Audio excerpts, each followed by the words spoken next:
Hello, hello, hello. Welcome to Royal Sussex Live. Oh, let me pull this microphone over. There we go. Um, Hello, one and all. Sorry for the late start today. I was up binge watching all manner of things last night, and well, anyway, as I'm paying for like 4 or 5 streaming services, I thought, wow, it'd be nice if I use it. I won't even tell you what I was watching. Although I did finish that movie Dune. Oh, I know what I watched. I watched the Batman movie, that last Batman movie. You know that thing is like 3 hours long. So yeah, that it was very good though. I really enjoyed it. Robert Pattinson or whatever. I think he did a great job. Although anybody who has a menacing and brooding personality could likely do well in a Batman movie. Although it is helpful if they're reasonably attractive, so not everyone who has a menacing and brooding sourpuss of a personality would be fit to play that role. But uh, I think Robert Pattinson did a great job. Okay. Oh, thank you, Marvell Walker, for the super sticker, and thank you so much for watching Royal Sussex. And happy Thursday to you. Greatly appreciate it. I'm also scrolling back to see Connie Balmer. Connie Balmer, gosh, I hope I'm not keeping you up so late. You know I hate when I do that. But thank you so much if you're still here. Mystic Toxin, hello. Rory B. Lydia Washington, Elaine Parker, 1960, Educate You Too, Carol Lunn. Who else is here? Ray Raquel wants to say hi to a few people. Ray Raquel wants to say hi to a few more people, I think. Nope. Uh, okay, and who else? Gwendolyn Daniels. Also, Cynthia Thorpe. Well, greetings to you too. Uh, Compton Caligal. Who else do we have? Veronica Quick. All right, enough of those pleasantries because I have. Oh, I tell you what, I could bring up my slides, couldn't I? That would be helpful. I tell you, watching me do this day after day, if that doesn't tell you that anybody can do this, I don't know what else does. Believe me, if I'm getting through this, anybody could. Hello, Ozell Dunlap. I'm glad you're here. Hello, Joan Garcia, Kathy G, Janice Goodrich, Val Rich, Jennifer Clark. Hello, Karen. Cool. Very cool. All right. There we go. There's our faves. And Shelly L has a super chat. Yay! I made it. Hey, Baron. Hello, everyone. Sending love and light. Oh, thank you so much for that. We need as much love and light as possible. Okay. Marcy Foreman, hello. And by the way, thank you so much for the super chat. And thank you ever so much for watching Royal Sussex.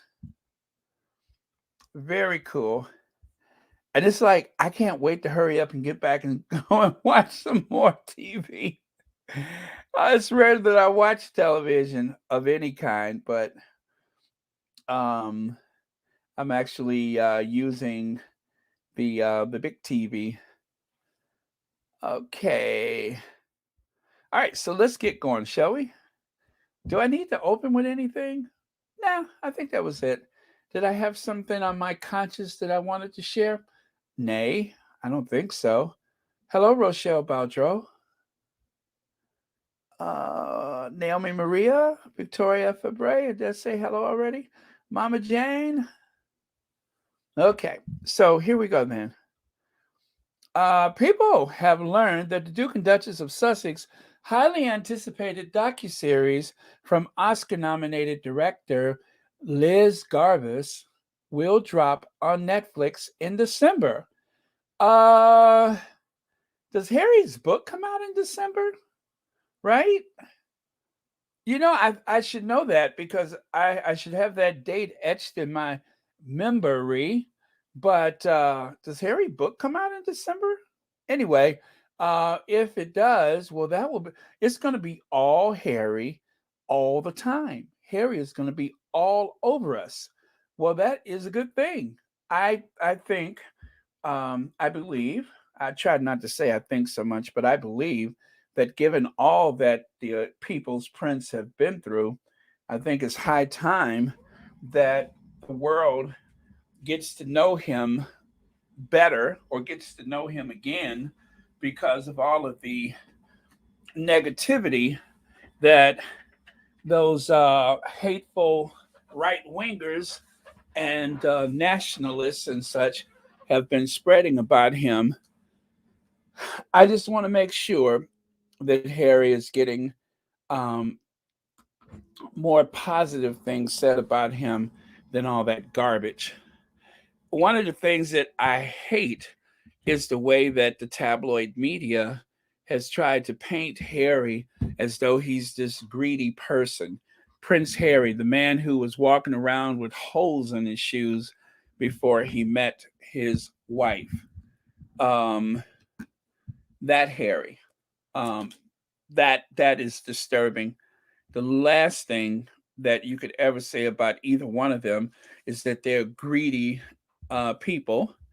And yes, their wealth is more conspicuous than most, but that is they look at how much they do for the world. I want them to be billionaires in my lifetime. Okay. So the article goes on to say, where's that article? It says Meghan Markle and Prince Harry, which really should say the Duke and Duchess of Sussex, Prince Harry and Princess Meghan, duh, are heading to Netflix queues everywhere. People has learned, People magazine, of course, has learned that the Duke and Duchess of Sussex's highly anticipated docu-series from Oscar-nominated director Liz Garbus will drop on the streaming platform in December. Meghan and Harry first signed the Okay, history. It's nice to be able to trust someone with our story. A seasoned uh, director who worked, whose work I have admired, even if it means I may not be the way we would have told it. Meghan said of working with Garbus, but that's not why we are telling it. We're trusting our story with someone else, and that means that it will go through their lens. Well, that should be interesting. I'm looking forward to it. It's like I feel like I'm dreaming, like this cannot possibly be this close, but here it is. So again, it is going to be on Netflix. It is a docu series. So there's going to be multiple episodes, and I'm so looking forward to it. I think it is going well. You know what? I hope and I pray that it all goes very well. I do, and I hope that it's honest and forthright. And I hope that. Oh yeah, I just okay. I'm nervous. I'm nervous. I'm just going to say it. It makes me nervous. It makes me nervous because I want to I want them to be well represented. That's what I want. And I don't want any like hijinks coming from Narnia to try to disrupt things. Of course, the tabloid media, the tabloid press, they're going to do their best to try to discredit them in any way possible, second guess and question everything that is said or highlighted. So that much we can anticipate. But I just don't think that we should be imprisoned with the anticipation of them trying to be so disruptive when it comes to the Sussexes,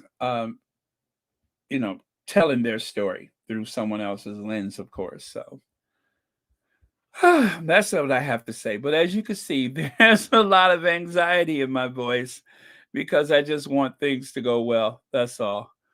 So let me see here. Huh.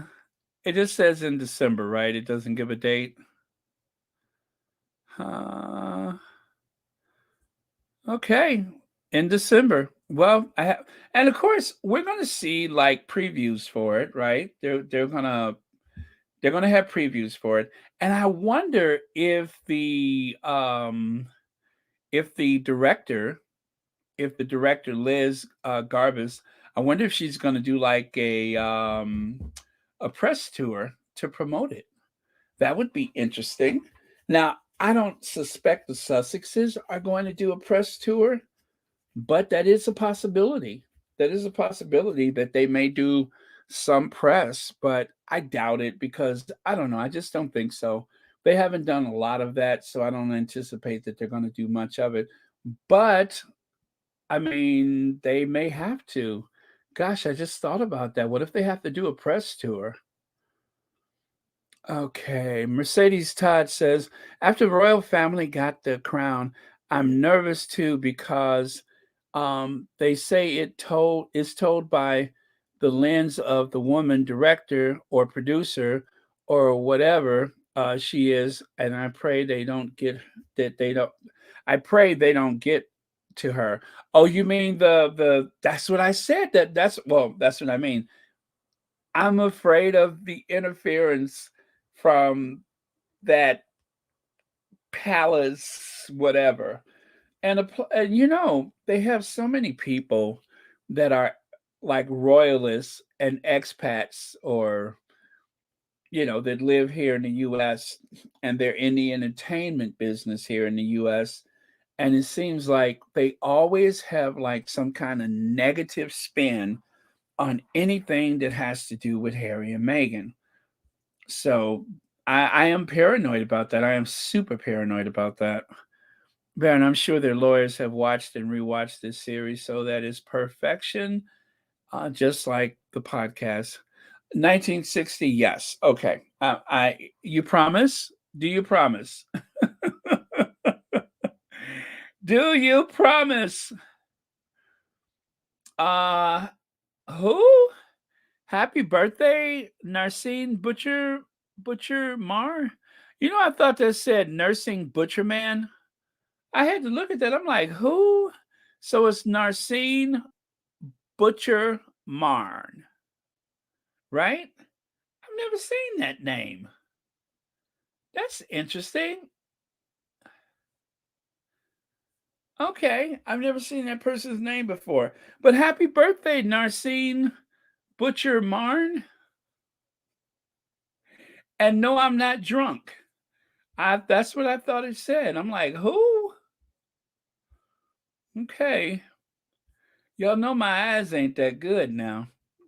Okay, so Lorna Williams says Andrew Morton was a consultant on the Crown segment. He is now out promoting the his book on the Queen. Really? He was a consultant on the Crown segments? I didn't know that. I thought it was Robert Lacey. Okay. I thought it was Robert Lacey. Okay. All right. Well, I don't know, you guys. I mean, it's here. They're going to show it, and I think we'll be pleasantly surprised. I hope we are. But I just, you know, I don't want to have to. Oh man. Okay. Okay. Okay. Okay. Is here. It's their story through somebody else's lens. That little caveat, but is here. Is Harry and Meghan's story through somebody else's lens. It'll be okay, you guys. It'll be okay. Don't listen to my anxiety. Do not feed off of my anxiety. It is going to be okay. Right? Okay. It's going to be okay. It's going to be entertaining, thought provoking, and it's going to be a lot of behind the scenes stuff that we didn't see or didn't know. It's going to be good. It's going to be good. Netflix is releasing it in December, so they don't lose the people that tuned in for The Crown. Oh, okay. Okay. Yeah, The Crown in November, the docu-series in December. Well, The Crown was also, well, I'm, you know what, I can't say it was, I was kidding about The Crown being a documentary just to rub the royalists the wrong way, but I can't even kid about that because it wasn't a documentary. It wasn't a docu-series, and it certainly wasn't a what do you call the other one? Well, anyway, it what it was a what's the word I'm looking for? Propaganda. It was a propaganda film. That's what The Crown was. It was a very petty, um, very biased propaganda film. So I won't even call it a docudrama, a docu-series, or even a documentary. It was a propaganda piece and a hit piece on the Princess of Wales, the real Princess of Wales, Princess Diana. That's what it was. It was designed to humiliate Princess Diana and to reinforce this idea that she um, hello, Melina Lucia from Africa. Hello, I'm so glad you're here. Thank you so much for watching Royal Sussex. Okay, so let's move on. Now, this let me see. The sweet way Meghan Markle helped a struggling U.S. family from Frogmore Cottage revealed. So this story is in the Women and Home magazine. How sweet is that? I mean, the story is, excuse me, the story is making the rounds. I'm very happy about that because it really shows our Duchess in a positive light. I won't go into the story again because I just spoke about it yesterday, but just to refresh your tea, during the uh, time when, oh gosh, what was happening at that time? Meghan was, okay, so it was before the Sussexes left. And no, I'm sorry. It was during the oh wait, don't tell me you guys, I got it. The Jubilee. It was during the Jubilee. So they were on a return visit. They were at Frogmore during the Jubilee, of course, still in the middle of the pandemic.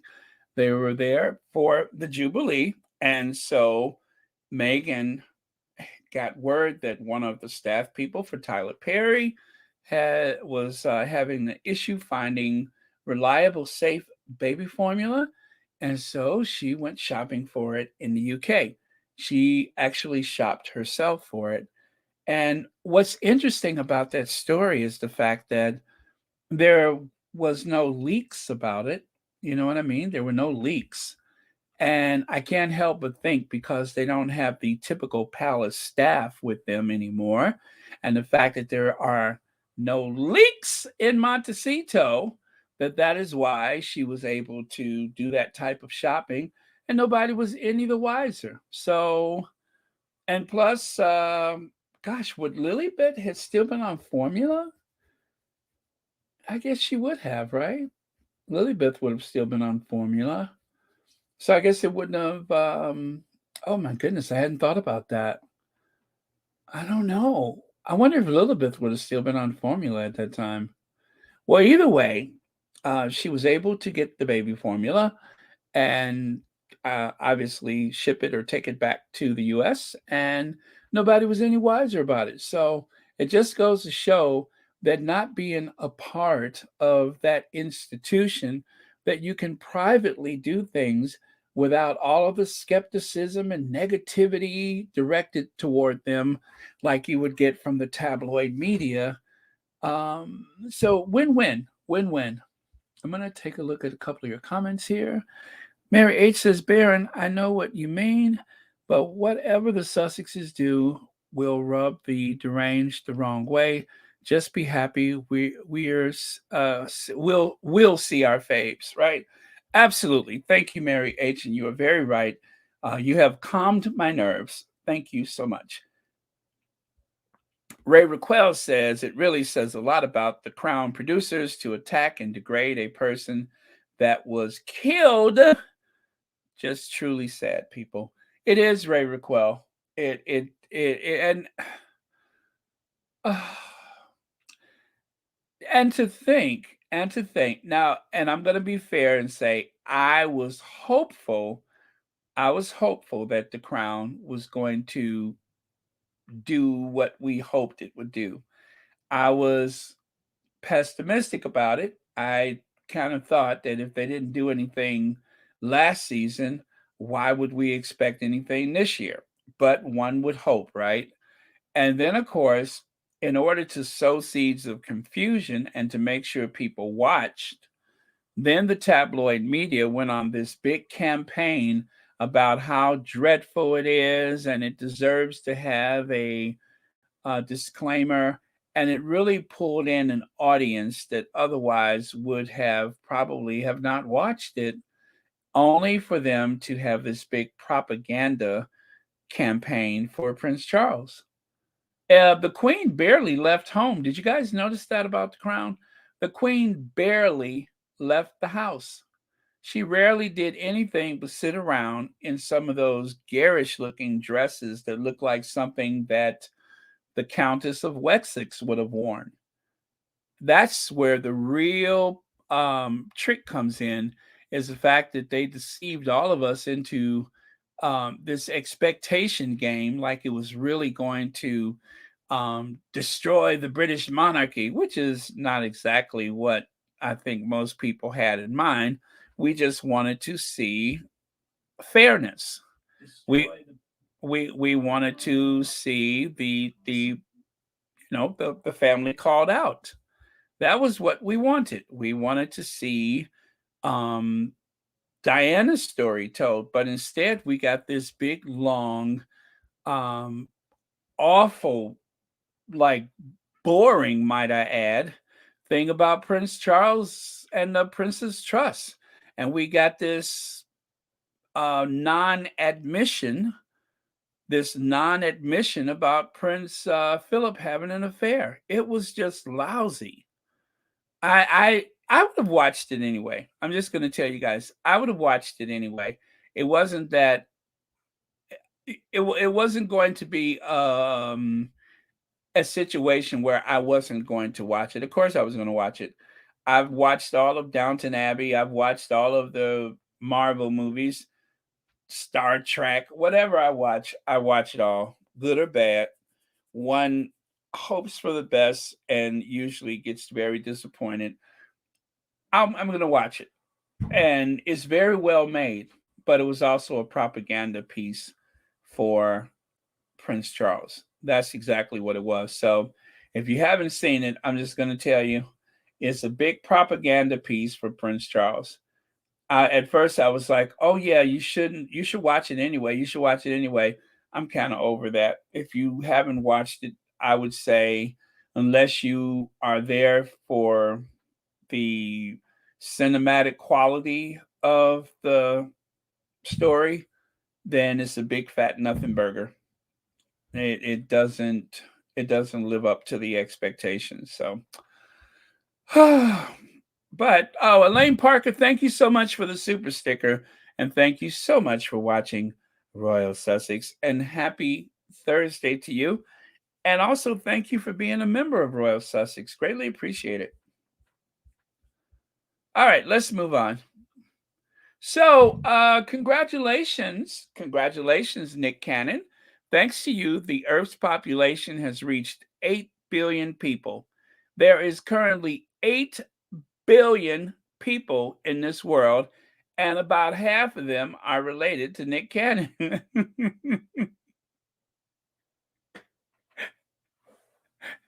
About half of them are related to Nick Cannon. So, uh, let me see.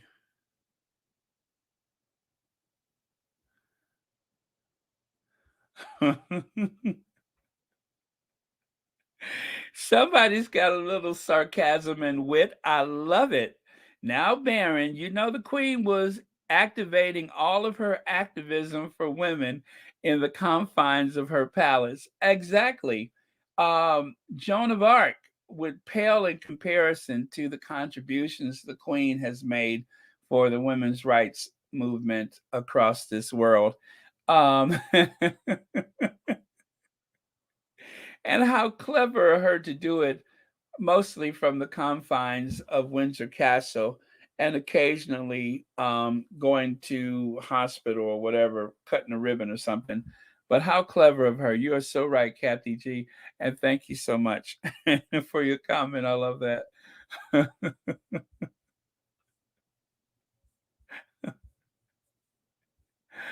That was very, very clever. I appreciate it. Thank you. All right. So yes. So anyway, we are at a whopping 8 billion people. Thank you, Nick Cannon, for the boost to the global population. Although it puts a lot of pressure on the environment, but yeah, thank you, Nick Cannon.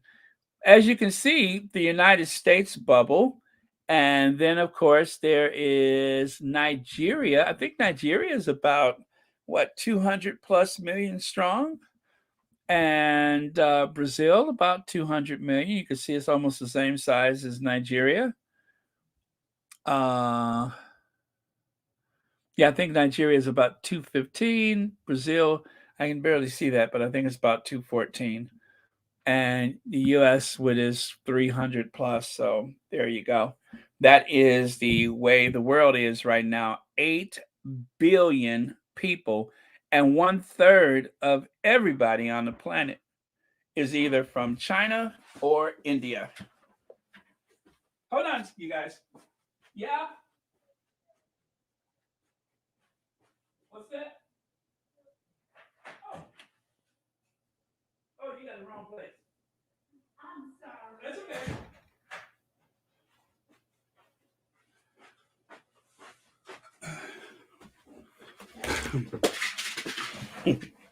That's funny. I must have a neighbor named Sylvia. They were knocking on the wrong door. Okay, you guys, sorry about that. Let me do a reset. Let me do a reset. Here we go.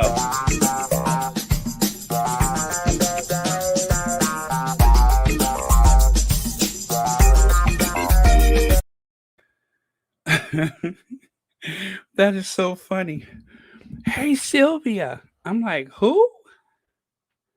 I mean, do I sound like? Well, okay, I shouldn't ask that question. I was gonna say, do I sound like Sylvia? Sorry about that, you guys. I was just kind of surprised because I wasn't expecting anybody to knock on the door. Oh, let me see. Or was I? Or was I? Because I am expecting a package. No, I'm not. You know why? Because I forgot to hit purchase. Never mind. I thought I was getting something today. I was trying to get some of those zip ties so I can put up the Christmas lights, but I forgot to hit purchase. So I guess they're not coming. Anyway, welcome back to Royal Sussex, and I'm Sylvia. Wait, I'm sorry. My name is Hey Sylvia. So yeah, welcome back to Royal Sussex, and my name is Hey Sylvia.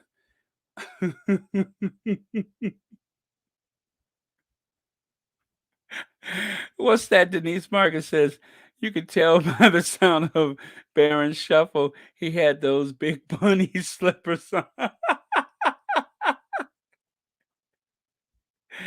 Oh man.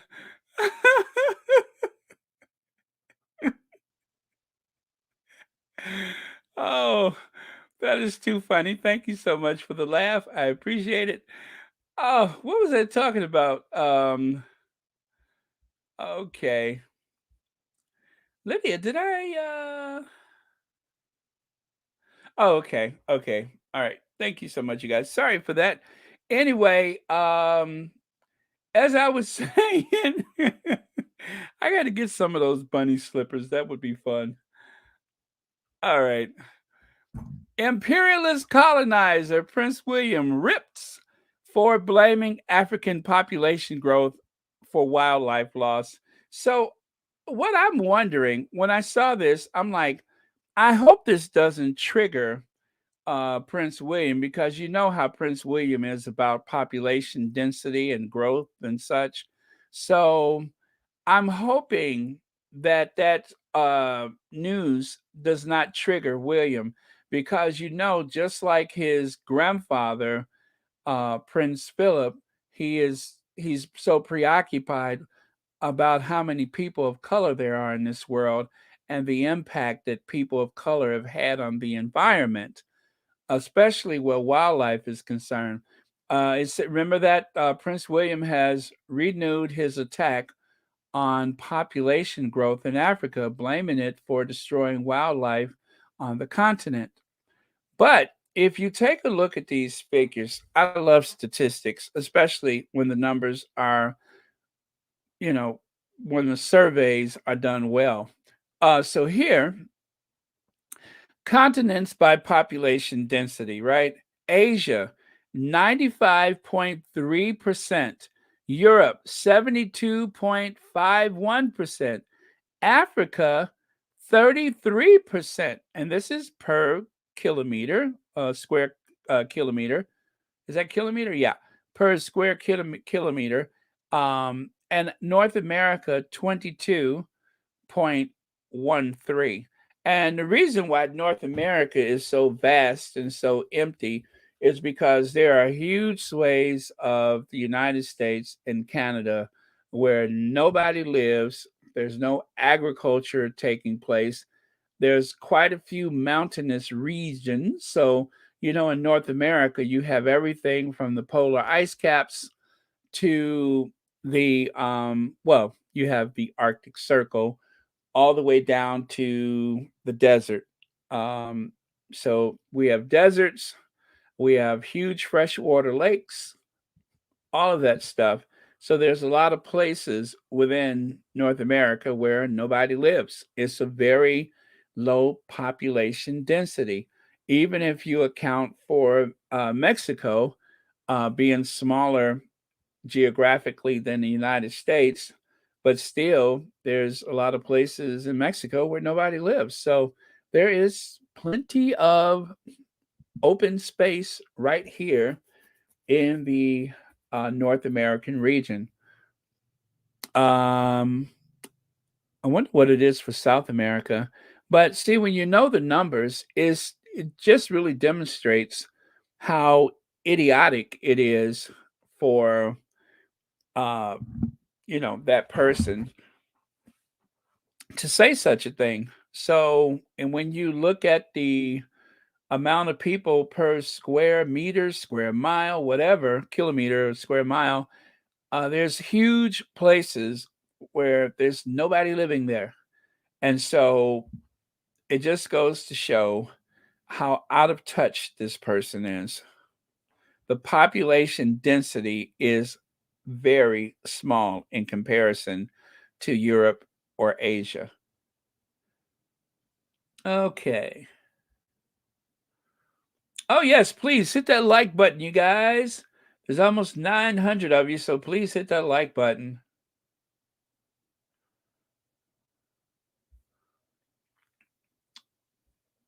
Let me see. Donna Black says, does either of you about, let me say, hello, everyone. Does either of you about William trying to attach himself to the U.S. military?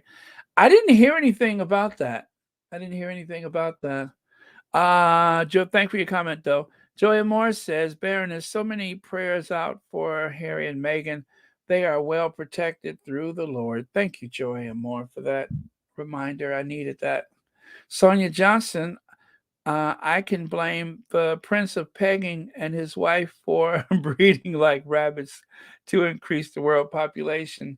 Yeah, they have 3 kids, a fleet of Range Rovers.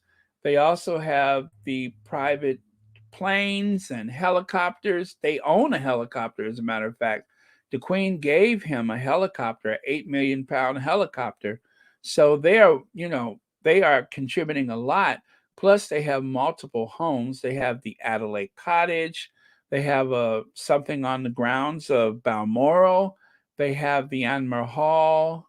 And of course, it is said that at some point they're going to move into Windsor Castle. So they got properties all over the place. They have like, what, 4 principal properties that they use.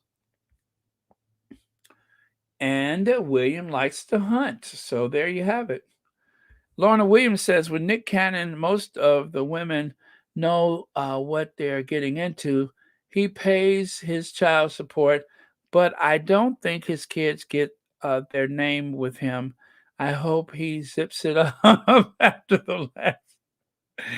last night's comments. Oh, really? What did I miss about last night's comments? But anyway, yeah. I would much rather his situation was something a little more private, but I don't know, it sounds weird when I say Nick Cannon in private, but I you know what I mean? It's just with him being such an influential person and being the poster child for things that he is, it's I don't know. I mean, well, I'm choosing my words carefully, but I just wish it wasn't so public. You know what I'm saying? I just wish it wasn't so public.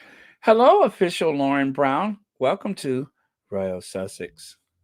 Thank you so much for being here. Okay. So, Prince William said it's rather normal to see war and bloodshed in Africa and Asia, but not Europe. During a visit to the Ukrainian Cultural Center in London today, it's very alien to see it in Europe. We are all behind you, he told the volunteers there. So, if you guys remember, Prince William went to the Ukrainian Cultural Center and he took his, what was that they called her? That he took his muted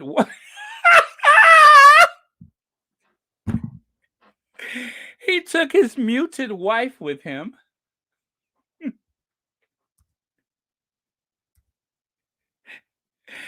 Oh Lord. When I heard the sound of that coming out of my mouth, it just tickled me. But he took his muted wife with him. Not my word, someone else said that. But yeah, he took his muted wife with him.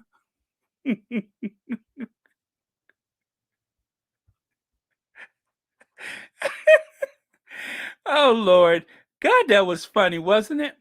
Anyway, he took his muted wife with him to the Ukraine Cultural Center. Somebody else's words, not mine. But we talked about that yesterday, how they said that, you know, Kate's strongest attribute is that she's cute and mute. I didn't say that. Somebody else did. So please don't come down on me. I'm sorry we can only come and give words and comfort, but we are thinking about you the whole time and we really care about what's going on. So sometimes it's that's more than financial. Yeah. Well, if we can give you the odd smile here and there, that's important. So, I'm sorry we can only come and give words and comfort, but we are thinking about you the whole time and we really care about what's going on. So sometimes it's that's more than financial. Well, if we can give you the odd smile here and there, that's important. So, So, yes, a little smile and a little wave, and that's about all we can do. But now let's get back to that comment from yesterday because I want to make sure that it's in a proper context. I don't want you guys to think I'm just picking on someone because I would never just pick on someone. The comment was made by who made that comment? But anyway, it was someone yesterday made that comment on one of those royal something channels. It wasn't me. That's the point that I'm trying to make. But I'm going to share that comment with you just in case you missed it from yesterday. So, was it this lady? Yes, this is why Catherine, She was polite to call her Catherine, the Princess of Wales, is popular with a certain demographic, meaning, okay, I'll tell you which demographic I'm talking about. With this demographic, that's why she's so popular with the demographic that you see on the screen, right? So,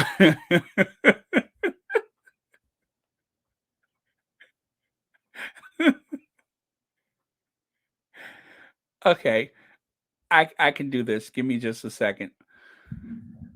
Oh, that snuck up on me. Okay, here we go. Uh-oh, sorry.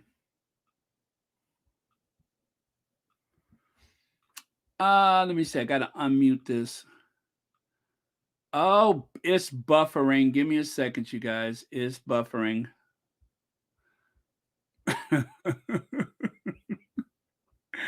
Oh, the shade, the shade.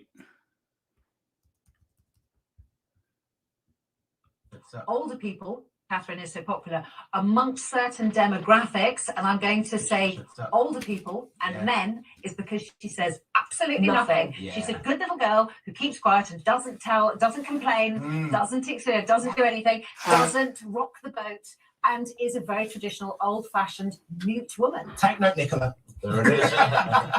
Right. One of the reasons Catherine is so popular. All right, you guys. So one of the reasons why Catherine is so popular is because she's an old-fashioned mute woman.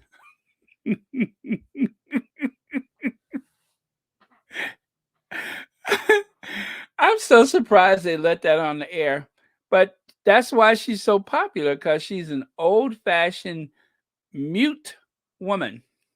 So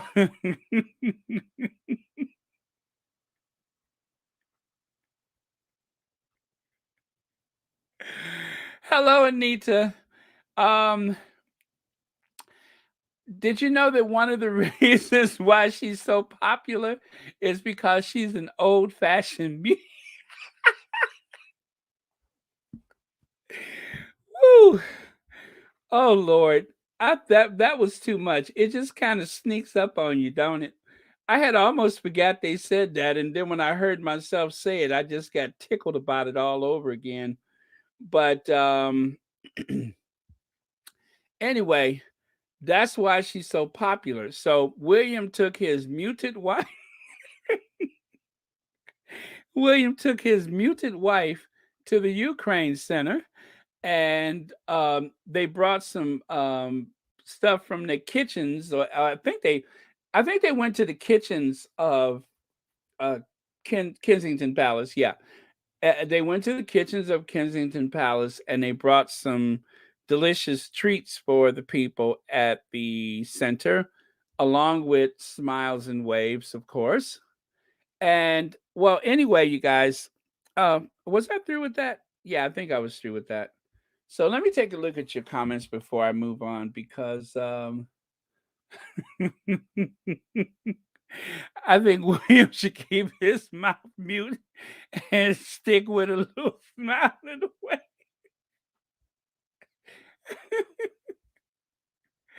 I know, right?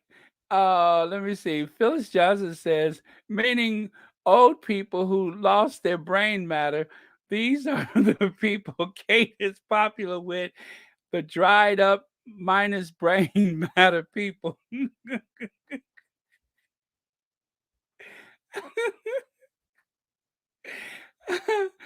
Oh Lord. But anyway, so let me see. If I was Kate, I would be insulted as a 40-year-old. Oh Lord, y'all making me get tears in my eyes. I would be insulted as a 40-year-old to be described as an old-fashioned mute woman.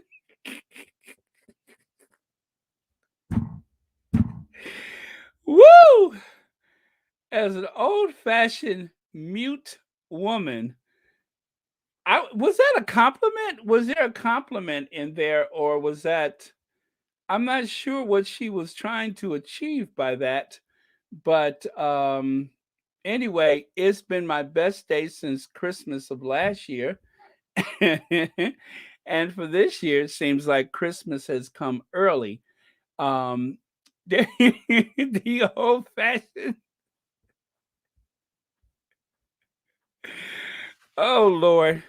And to think, and to think they try to pass her off as being this, how do we say it? They're trying to pass her off as being this very modern woman who has somehow used her knowledge about children to come up with 5 questions, which only took her 10 years, but came up with 5 questions about child development, only for us to see her own child put her in a chokehold, stick his little fist down her throat, um, wring her neck. I mean, all that kind of stuff that we saw right there publicly at the Jubilee. But don't forget, she is an expert on child development, Dr. Joyce Jazz Hands. So,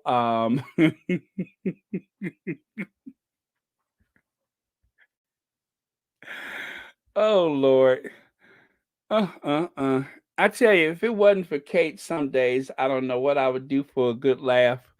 But okay, I think I'm. Let me see. But is it the true Kate has one of the biggest platforms and she's not using it? Truly pathetic, Royal Sussex. Gina Suchi, that is true. She has this amazing platform and she does so little with it. And really, um, I would say that instead of spending your time the way you have with these sport teams and stuff, if she would just go out and be amongst people at these food banks, right?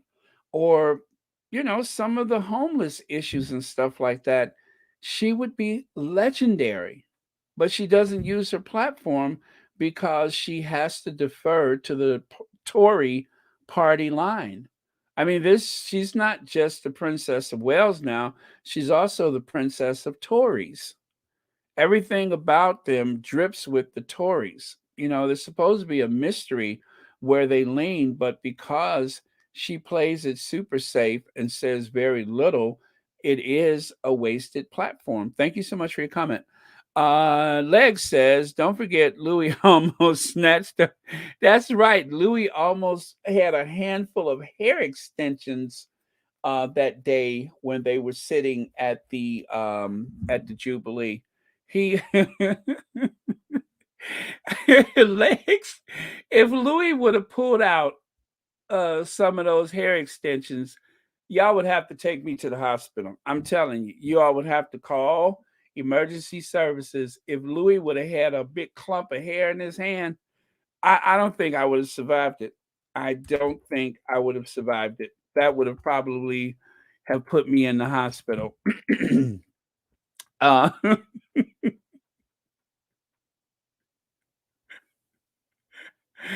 oh man. Let's see. But just for a refresher course, why don't we do it, shall we?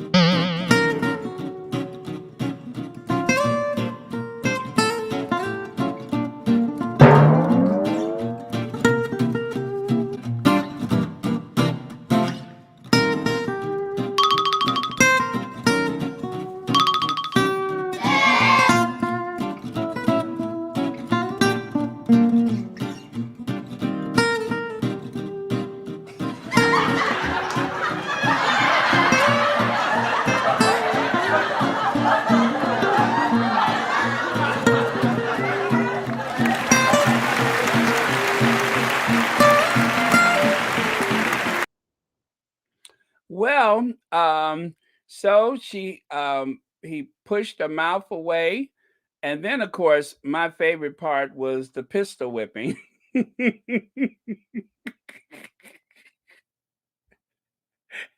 Anyway, Lex, thank you so much for the super chat, and thank you for watching Royal Sussex. So, is it Marcel Kendrick says, "Hello, squatties. I just cannot stop laughing. You are a riot. I wanted to say hello to official Lauren Brown, whom I love as well, and Anita from My Duke and I. Love when squatties support each other." Marcel, that is definitely one of the benefits of being in the Sussex Squad is the way we uplift one another, we pray for each other, and of course we are here to support our faves as well. So yes, it is a community. Thank you so much for reminding us or pointing that out. Thank you so much for the super chat, and thank you for watching Royal Sussex. Okay, so letter to the archetypes. Oh yeah. Let me see. Alicia Nelson says, and they wanted Duchess Meghan to invite her on to Archetypes. What is Katie the mute going to contribute to the conversation? Pray and tell. Well, through the magic of video, we do have an idea of what that would sound like. And since I'm sharing, and of course, sharing is caring, why don't we do a sample? People who aren't necessarily reaching out, who are struggling, who perhaps don't feel they can reach out, or the fact that maybe they haven't realised that addictive behaviours have sort of established. Have you ever had a dreams that you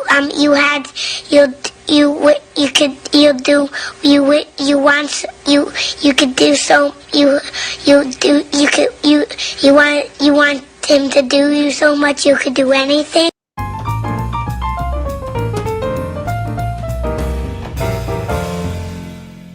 Have you ever had a dreams that you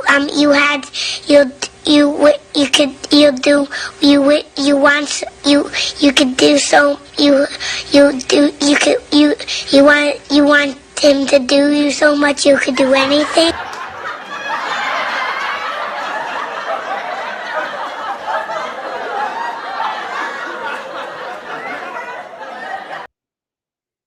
Well, so that is how that would go.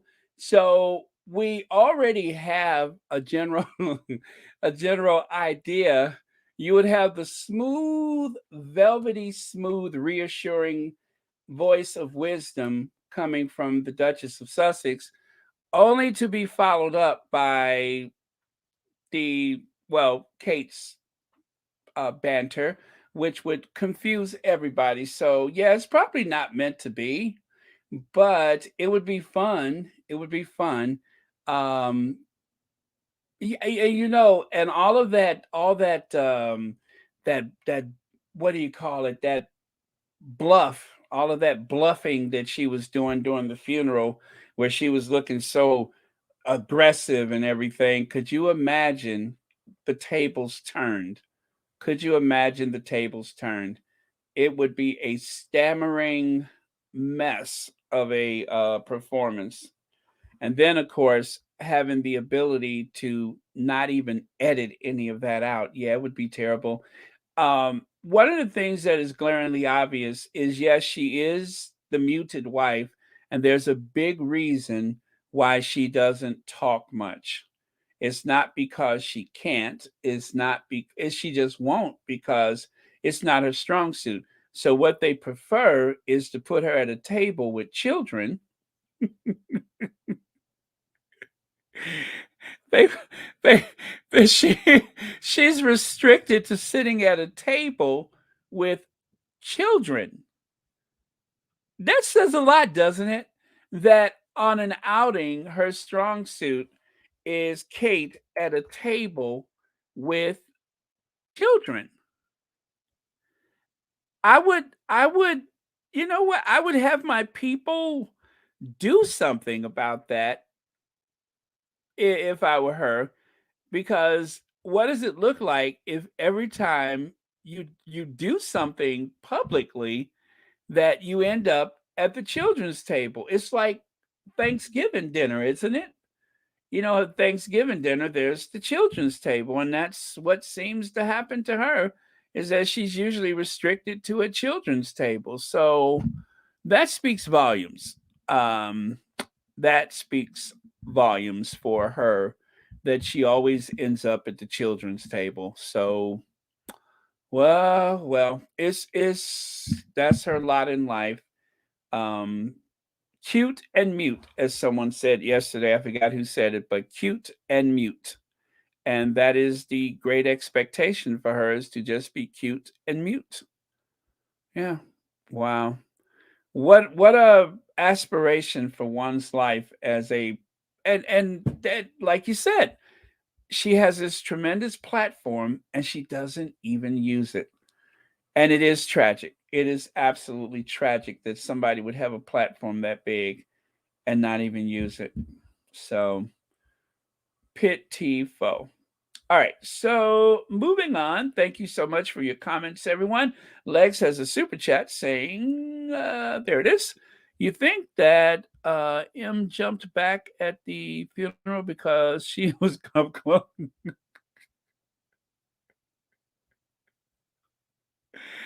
Well, you know what? There is that invisible contract, right? And without the filters from the media, which most of her photos are filtered, I think that up close it could be jarring. It could be jarring up close to have someone like that lean in on you. As you know, William seems to keep his distance quite often, along with that glance of disdain that he has on occasion. So, yeah, that was probably the reason. I just think that during that period with everything else that was going on, I would have been a bundle of nerves if I had to leave my children behind, and I'm like in a crowd that may be potentially hostile or have hostile elements in it. I think anybody would have been a bundle of nerves, and so I'm very much that kind of person when I have a lot on my mind and there's so much going on. So I don't think it had anything to do with her directly as a person.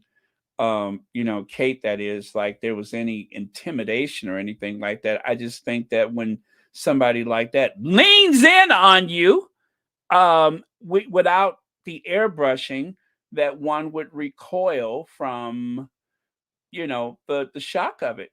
I mean, could you imagine you just minding your business and everything, and then all of a sudden he lean in on you, and then you just recoil because you're not expecting that.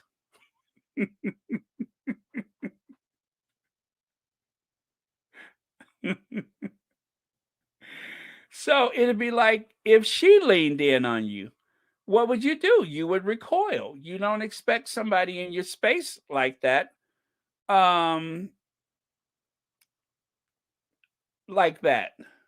So it's certain members of that family that when they get up close, they just don't look like they do on television. So yeah, I could understand that. Oh, I definitely understand that. You would just kind of recoil. So I think that's all it was to it. There was a lot going on, and Kate leaned in without, you know, the use of a filter, and it was just more than it's like in our DNA we have that fight or flight uh reflex, and when we see things unpleasant, we our mind has to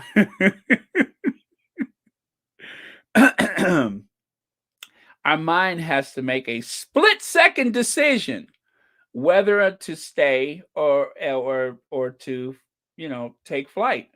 And so like I say, when somebody leans in on you like that and you're not expecting it, well then of course you're gonna take a step back. So that's it. I would imagine that that's all it was to it. But anyway, thank you so much for your comment, Legs, and thank you for the super chat. And also thank you for, of course, watching Royal Sussex. Um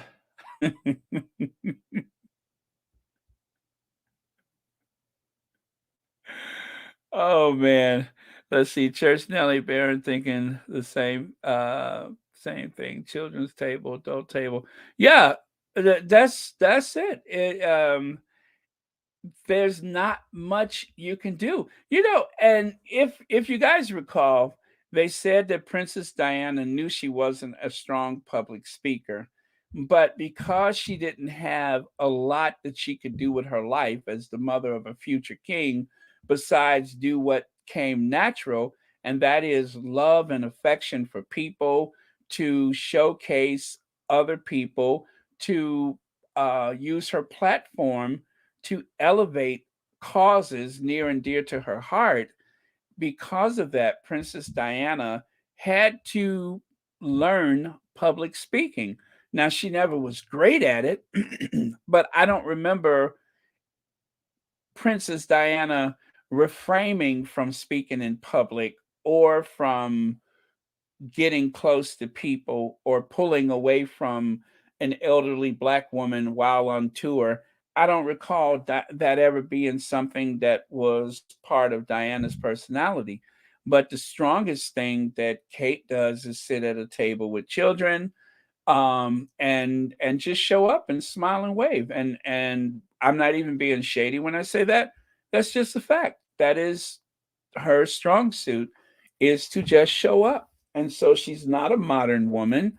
She doesn't really use her platform effectively. She's just there as window dressing for the royal family. And it's really sad that for 100+ billion pounds a year, or a little over $1 per citizen of the UK, that people are okay with that.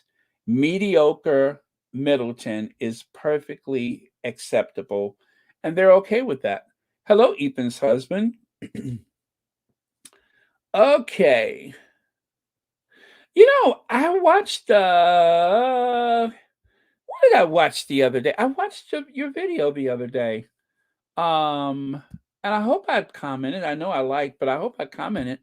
But great job. Thank you so much. Let me see here. I'm looking at comments. Yes, Diana became a good speaker. She may not have started out a good public speaker, but she learned well. And the whole point of it is that she was conscious of what was needed, and she gave it her best effort. She gave it her best effort, and that's what really matters the most. I mean, not everybody is going to be John Forsyth or, you know, that kind of a speaker, but the fact that she cared enough to do it, that matters a whole lot. Yeah, let me see. Princess Diana was a people person, and she treated people how she have wanted to be treated. It would have wanted to be treated. Absolutely. Absolutely. And I think because of her honesty and sincerity, that is why people were so attracted to her. She pulled people in with the strength of her personality and conviction. Prince Arch Lily says Karen from Carrington Palace will never know peace until she do right by Meghan. That is true. That is true. She's aging. She's withering on the vine because of her because of that very awful personality that she has in public, especially during the funeral. I think it was just terrible to be so um I guess negative toward Meghan, and then to go and laugh and joke with people, and to make sure that you're seen caressing the arm of a person of color here and there at the reception for the world leaders. I mean, every time she and William went out, it was a big joke and a smile. So okay, so we're going to move on to these two. Oh, by the way, thank you so much for the super chat and for watching Royal Sussex.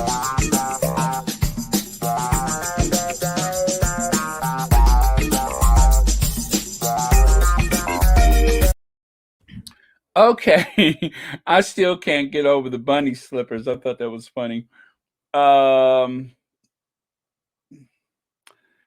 Baron. Don't have nerves yet. Going to be all right. We must trust our Princess Meghan. Everything is going to be juice. All right. Let me see, and it's going to be beautiful.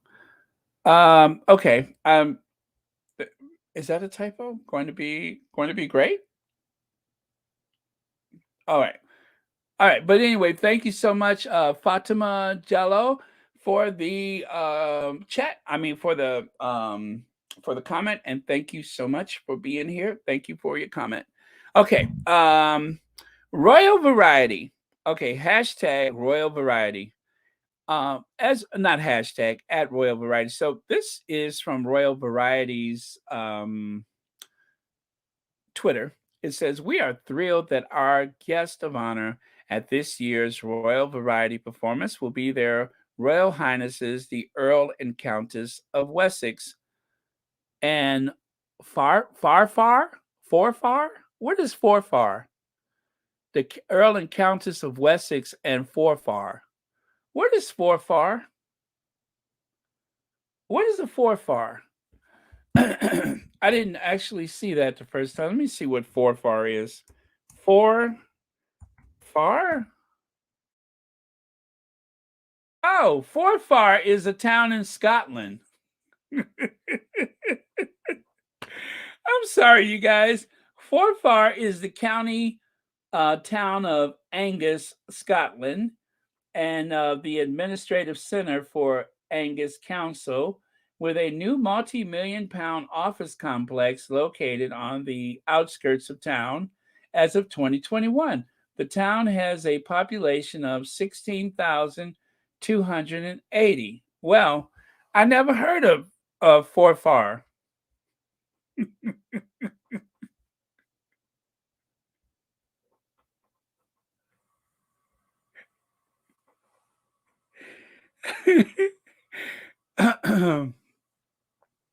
Of all the counties in Scotland, they gave him Forfar. No wonder he wanted to be the Duke of Edinburgh. Eh,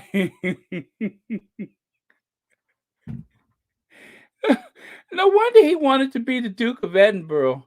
If they made me the Count and what is it? The Count, the Earl and Count of Forfar. Lord have mercy. Oh my God, these people are killing me. Forfar.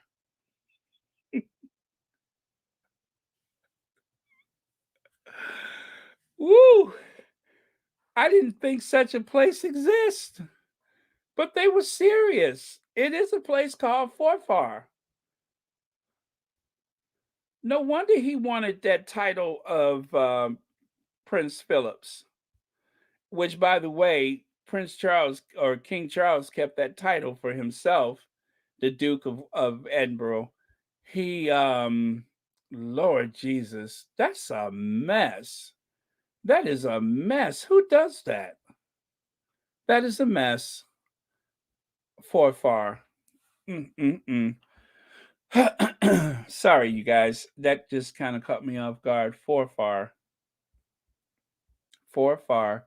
I'm sure there's like some reason. I wonder if that's Celtic. Forfar. Forfar. Let me see. Rachel says, I thought it was a typo. I thought they meant to print four farts instead of Forfar.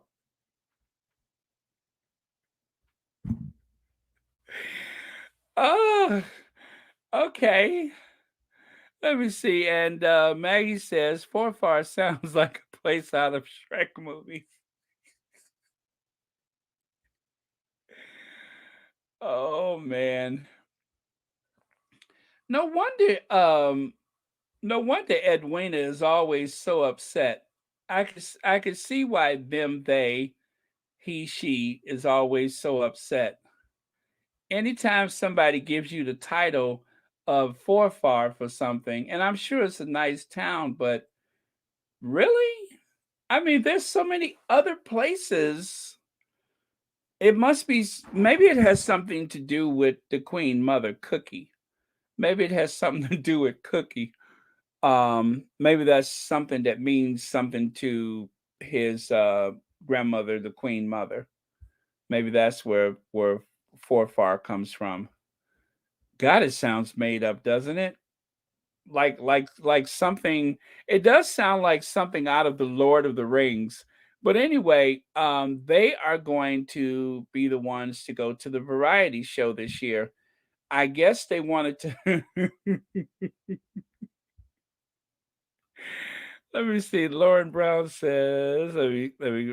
It really sounds like a Shrek name, but the movie was making fun of so many English town. I've never seen the movie, but oh my God, that just makes it worse. Um, I mean, again, not to disparage the 16,000 hardworking people of Forfar, but damn.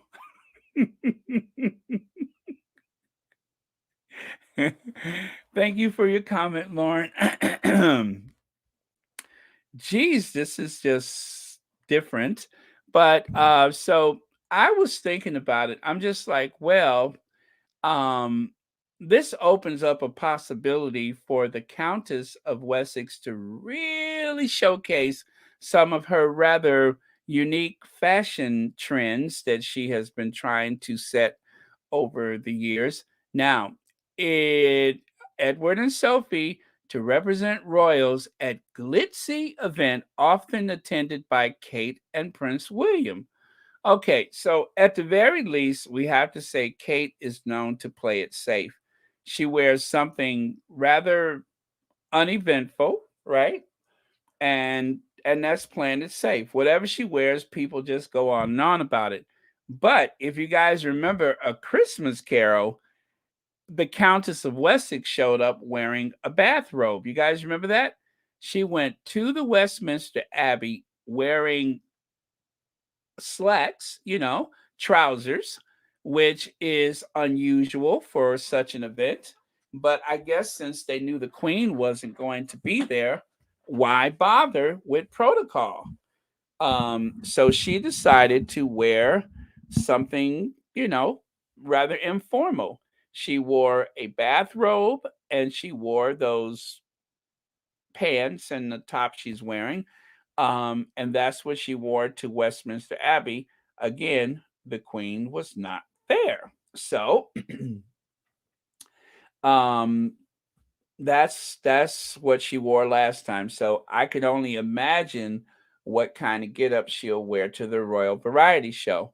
Now, actually wore this twice, and since it's an evening thing, I doubt if she'll wear trousers. But I just want to show you that she is known to take a fashion risk or two.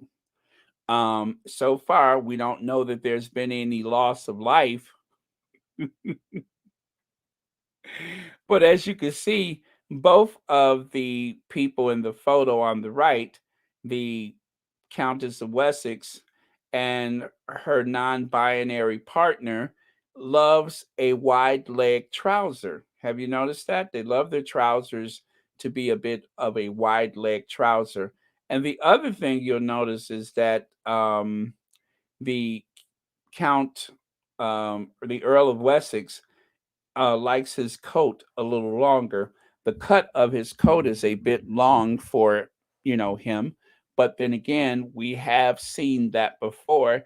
Like if you will draw your attention to that maxi coat that he wore to the cenotaph, a design that does not exist for anybody else in the whole entire British military, but yet he has one with a red lining.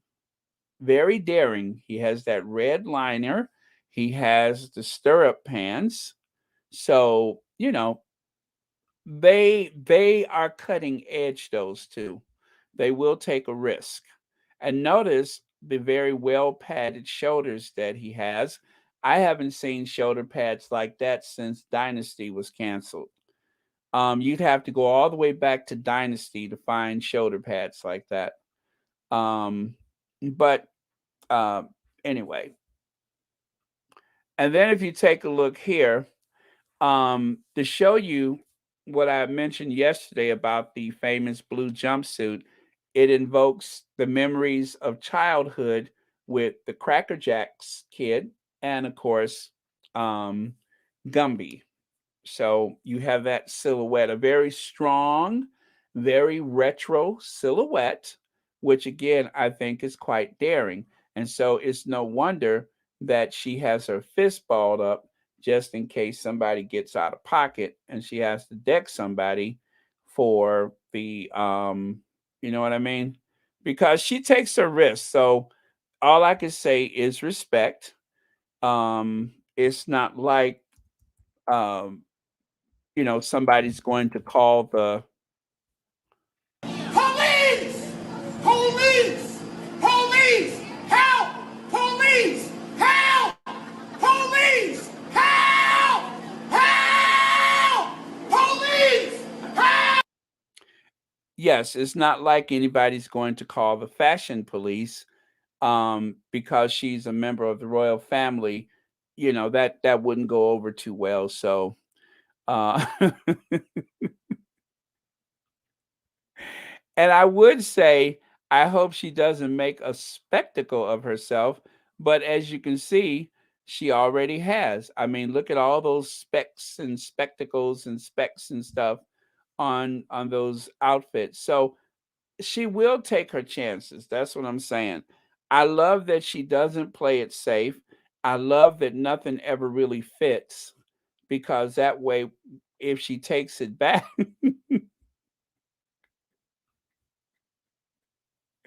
Pomeroy says the only thing alien is all of the unused education from the UK's best institutions. Europe had two whole world wars and a massive genocide in Kosovo, albeit more Balkan in region, but still just dumb. Well, yeah, and I know you're speaking in regards to William's famous thing about the we didn't what is that we don't expect this in Europe. um and it is a waste of an education, but as you know, William, who I'm going to talk about him more very soon, I think. um William is a product of that family, and William has never really seen much further than his family. So um he lives in a giant echo chamber, right? He lives in a giant echo chamber, and it seems as though his thinking is very Edwardian in nature, kind of like his grandfather and his grandmother, and of course they both being a product of that era. Then it's no wonder that his attitudes about Europe, and you can just tell that he has this very nationalistic superiority complex about all things British, all things Europe, all things aristocrat, royal family, etc. So, yeah, it seems as though the education, and the thing is, he didn't he get a degree in geography? Wasn't his degree in geography? That's what would make this so scary, because you really can't study geography without understanding history. And that is what makes that comment of his alarming, is that if that is what he learned from St. Andrews, then he needs to send his diploma back, because that indeed was a wasted effort. So but if it's anything like the air ambulance, he probably barely showed up. Anyway, Pomerose, thank you so much for the super chat, and thank you so much for watching Royal Sussex. Okay. And a super chat from I got my money on Kate wearing a coat dress. Um, I don't suppose that they're gonna go. I don't suppose they're gonna go if it's going to feature the Wessexes. I don't think they will attend, but we will get a chance to see those very staid coat dresses when she comes to the United States. But you know what? Then again, she's probably going to try to pull a copycat when she gets here. Thank you so much for the super chat, and thank you for watching Royal Sussex. So, speaking of copycat, they have been known to copy. If you notice, that red dress looked like Meghan's blue belted shirt dress, right? If you notice, the red dress looked like Meghan's blue button down um, shirt dress. And look at the lining. Wow, look at the size of those shoulder pads. But look at the liner of that jacket that the Count of Wessex is wearing. You look at that. See how his sports coat got the red lining? Oh my goodness, they're copy somethings too. Wow. All right, so let's get back to Duchess of Doolittle. I wish we all could do more. Princess of Wales offer comfort to brave, weeping mothers who describe fleeing Putin's war and cuddles, and a 5-year-old girl and cuddles, that is, a 5-year-old girl, an emotional visit to Ukrainian Community Center. So again, this is the same place where we heard. Wait for it. There we go. I'm sorry we can only come and give words and comfort, but we are thinking about you the whole time, and we really care about what's going on. So Sometimes it's that's more than financial. well, if we can give you the odd smile here and there, that's important. So Again, they are back at the Ukrainian Community Center. This time, Kate makes a solo trip. And of course, she met some of the people who had to flee the war in Ukraine. Uh-oh. Is this not in order? Hold on a second. Oh boy. What happened to, oh, there it is. How did that slide get down there? So there you have it. Smile and wave. And of course, I'm just going to call it fake. This is the same place they went before. They went to the Ukraine Community Center. With everything that's going on in the United Kingdom right now, I don't want to take anything away from the fact that the families from Ukraine are suffering. But if you are looking at the news today, what about the rest of the United Kingdom? What about the rest of the United Kingdom? Isn't this insane? The last time they came, it was a smile and wave and brownies. But what about the rest of the United Kingdom? That is lunacy, if you ask me, but it ain't my call. It ain't my call. But that is what they did today. And so along with that, let me see. Whoa, what was the other part of that? Oh my goodness. I hope I get this right because I got so much of this out of order. There's this. When she walked in, there's the polka dot dress right there. I wanted to put everything in the scale of relevancy. So there's Meghan with her signature tan coat. And down there on the right side, 8 months membership. Thank you so much for that, Ruth C. Barron has been an inspiration in taking this up. Let me see. How time flies. I am mostly not visible due to work and time difference. Be blessed. Thank you so much, Ruth C. Thank you for the membership.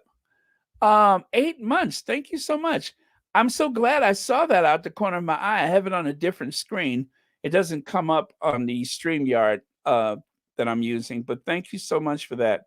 And thank you for being a member and, of course, for watching Royal Sussex. There you go. Thank you, Ruth. So, yes, in order of importance, I decided to highlight the Duchess, who, of course, has made that coat among the others that she has a signature of her wardrobe. But if you notice, Copy Kate trying to gather attention for herself, hoping that the tabloids are going to run a story using, and that's what I think is happening here. They know that if Kate wears something that looks like Meghan's outfits or copies her outfits, it's a good chance that the tabloids are going to do an article saying Kate is channeling Meghan. Now, I didn't see that so far anywhere, but I don't think that, or what should I say, I don't believe that it's always the tabloids that do that by themselves. I think that the royals, they do that on purpose. Everything that the royals wear has a purpose and a meaning, especially the women. And so her wearing this coat for like what? This is the third time, I think, within the past couple weeks that she's been out in the tan coat. And probably they're not getting enough clicks. They're not getting enough attention for these outings. And so, in order to draw people's eyes to these events, once again, she pulls out the old trick, let me dress like Meghan so that people will do the comparison. And I do hate that I'm doing it right now, but I just want to say what I believe is going on with this because this is a little bit much. She has a huge wardrobe. None of it's highly desirable. None of it ever sells out. But I believe that more so than ever, this is quite deliberate to try to draw attention to the fact that she's doing her usual copycat. Okay, so let me get back there. And I think I'm done with that for now. All right, so there's this. They can't avoid Prince Harry's shadow. His project Travelers will be represented at COP27. Eggs and Chucks will choke.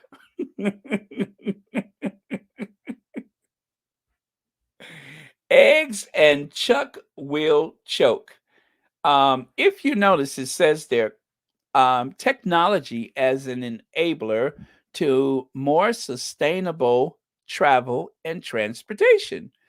And right there, the top right person in that flyer, it says Sally Davy. Sally Davy.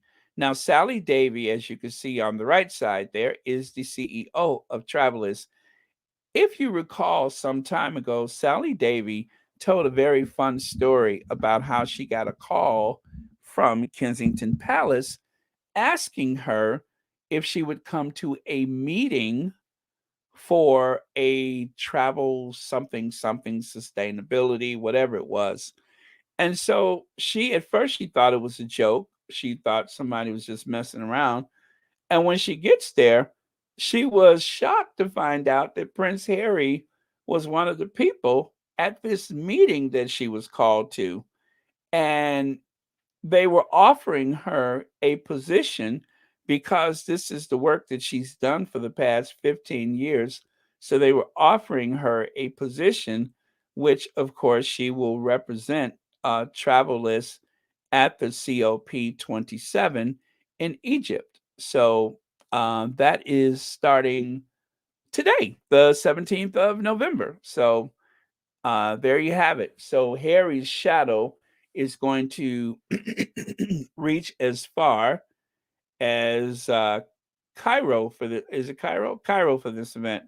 So in spite of the fact that they have worked so hard to try to downplay the Sussex's impact, and even though you have that troll Angela Levin trying to blanket the airways with this thing about, hey, I just, is it really deserved? They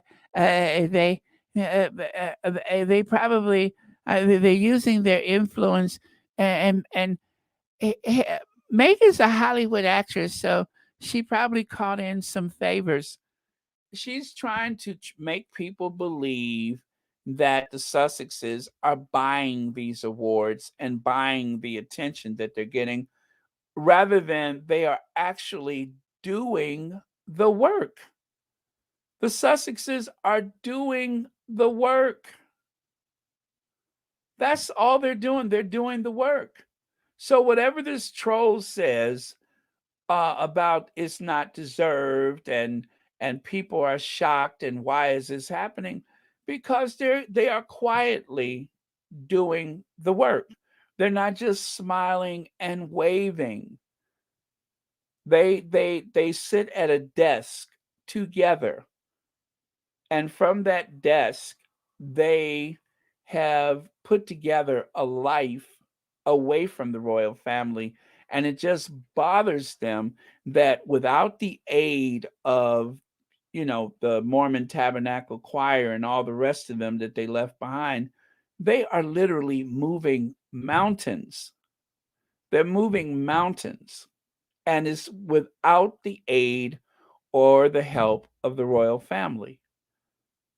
And what's best about all of this is that nobody could ever, even though they tried to make the claim that Meghan was like doing this work because of her title, she's always done this. And there's plenty evidence in the media, stories about Meghan's life before she married into that family. But they try to make it seem as though their titles are the end all be all. But the truth is they have done the work. They haven't put a foot wrong, and people respect them. So Harry, his work will be recognized at the COP27. They will be a part of the conversation at the COP27. But as far as I know, guess who won't be there? Guess who won't be represented at COP27? Um, Starts with Chuck and ends with E. Chucky won't be there because Liz Truss made it very clear, we don't need you. You're not essential. Now, I don't think that Richie Sunak is going himself, but Chuck was told to stay home by the shortest serving, prime minister in history. She told him, don't go. And then, of course, they had to pretend like they advised him, and rather than she ordered him. But Chuck won't be there. So Chuck won't be there, but I know who will be represented, and that is Prince Harry. So, and let's not rule out that he may make an appearance, but as far as we know, it's not likely because he's got plenty stuff to do here. But there you go. So Chucky won't be there. Liz Truss said so. Stay home.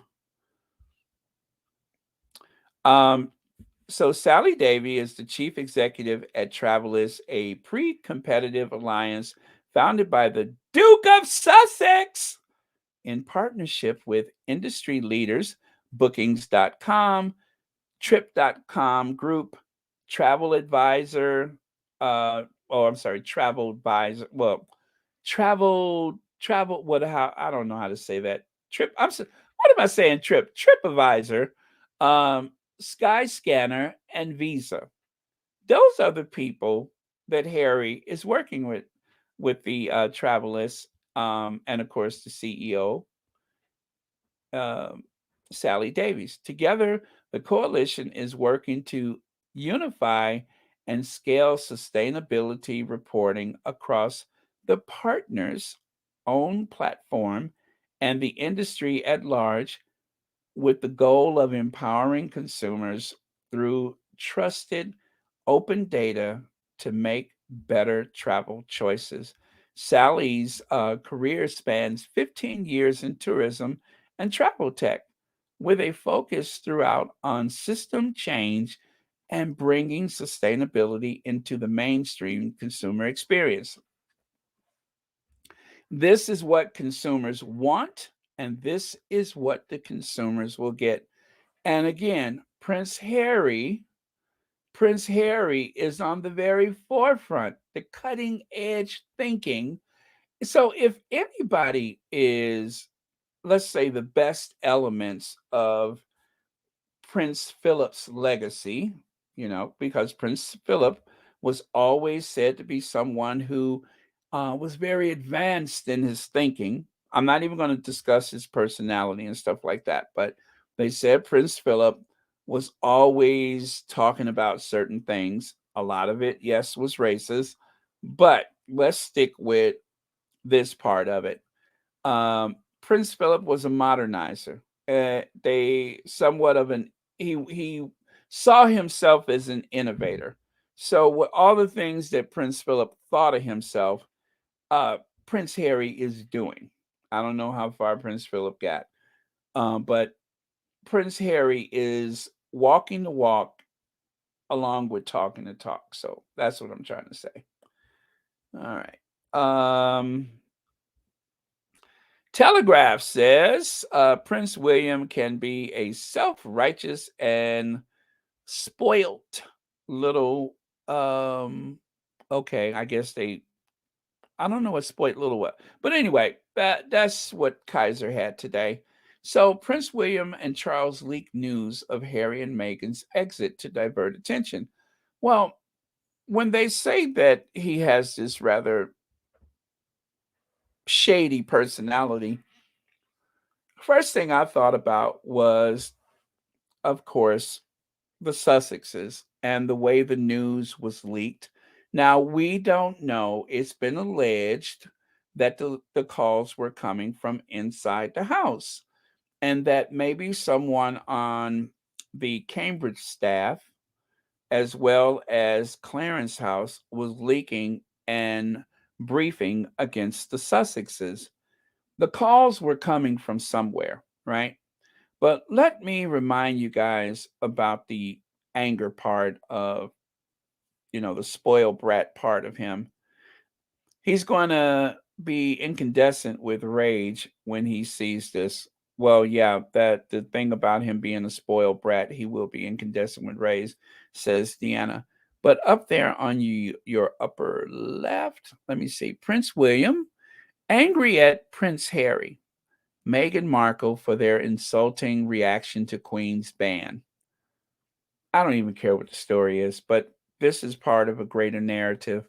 Kate Middleton's shocked how furious Prince William was, forced to protect harassed Duchess. He's always angry. Angry Prince William working hard after family reputation damaged by Meghan and Harry. And see, these things wouldn't be floating around out there if the royal family was not in agreement with it.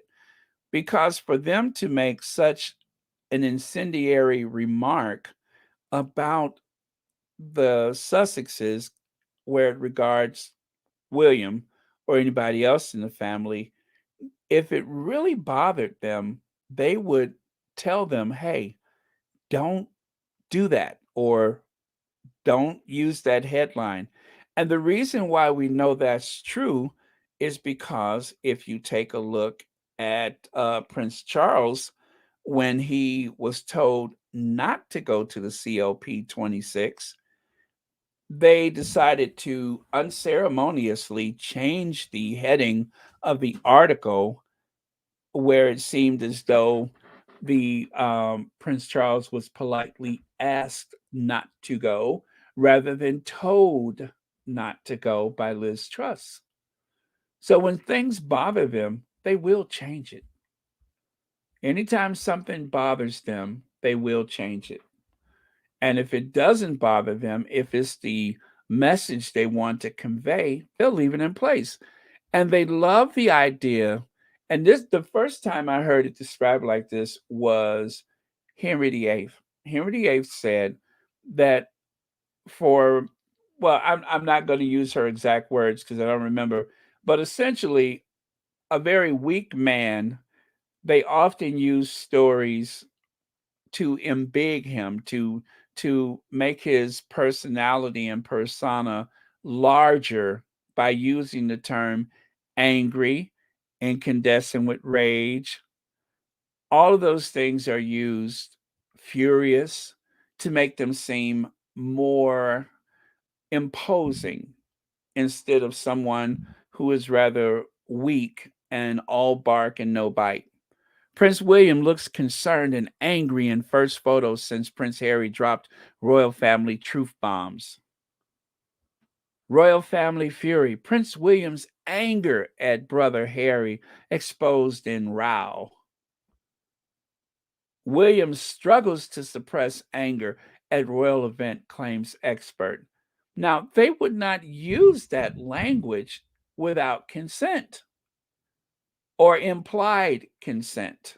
They wouldn't use that language, but they do it deliberately to make him seem more manly, to make him seem more tough, to make him seem more formidable, like he's in charge, like he really gives a rat's behind. All of that is for a reason.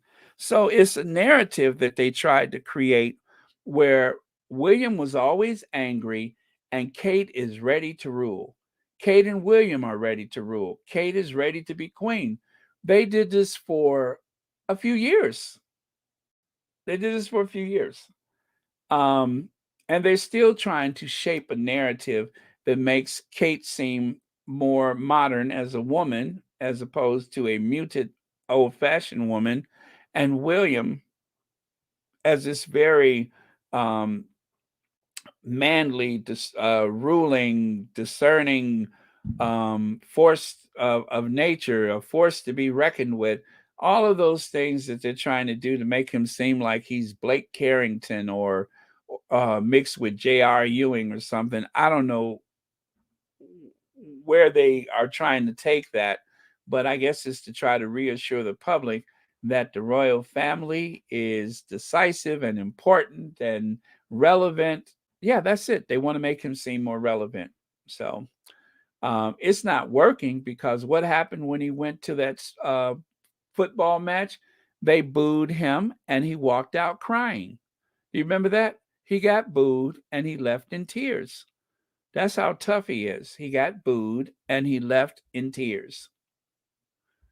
Okay. Rory says, Baron, there's a video of Diana learning and practicing public speaking, but let me see. She put the work in and said she knew she had a platform and was going to use it for good, even if the royal family got mad.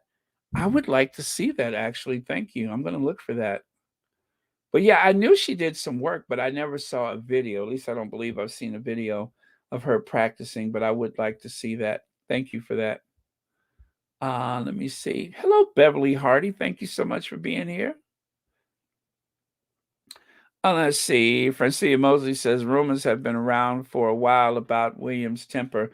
I don't doubt that he has a temper, but I would think that you would want to downplay that, to make yourself more approachable.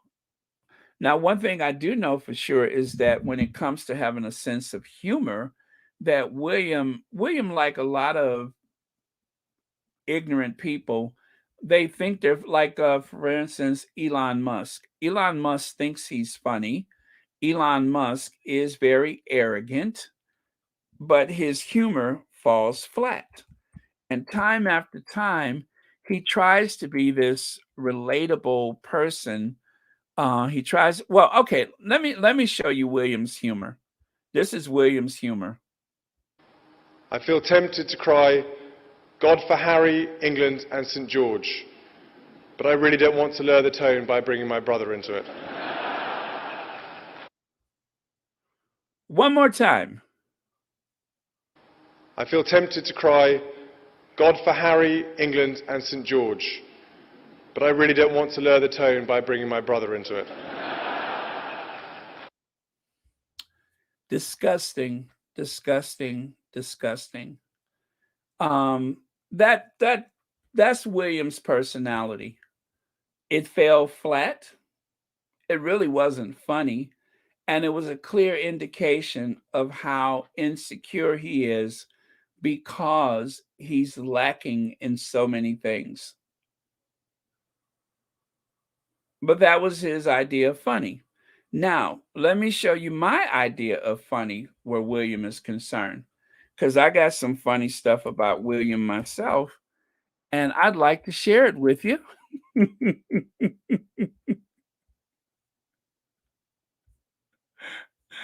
Oh man, I got some funny for him too.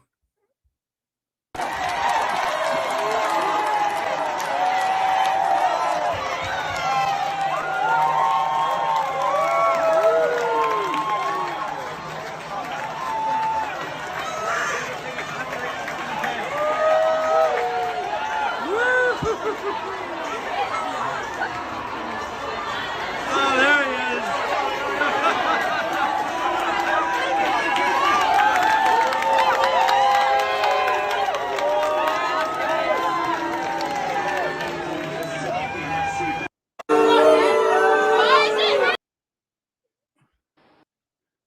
Yeah, so there it is. People boo him. He's booed, especially anything working class and football. He's booed, which is interesting that he's the president of the football league. And I think that he's going to try one more time to make a big public appearance and hope that people are, or should I say, hope that he's received well by people. I think he's going to try that one more time where he's going to make a big appearance at a football match or something like that. And anyway, we'll see what happens with that. But he oh man, he gets it wrong quite often. Quite often he gets it wrong, and he is a very angry person. He's very full of himself, very arrogant. But yeah, he's a cruel individual, and they're hiding it well from the public. And it took like the entire publishing news industry to uplift those two people to try to make them seem more human. But two people never deserved each other better than William and Kate. And again, the calls are coming from inside the house.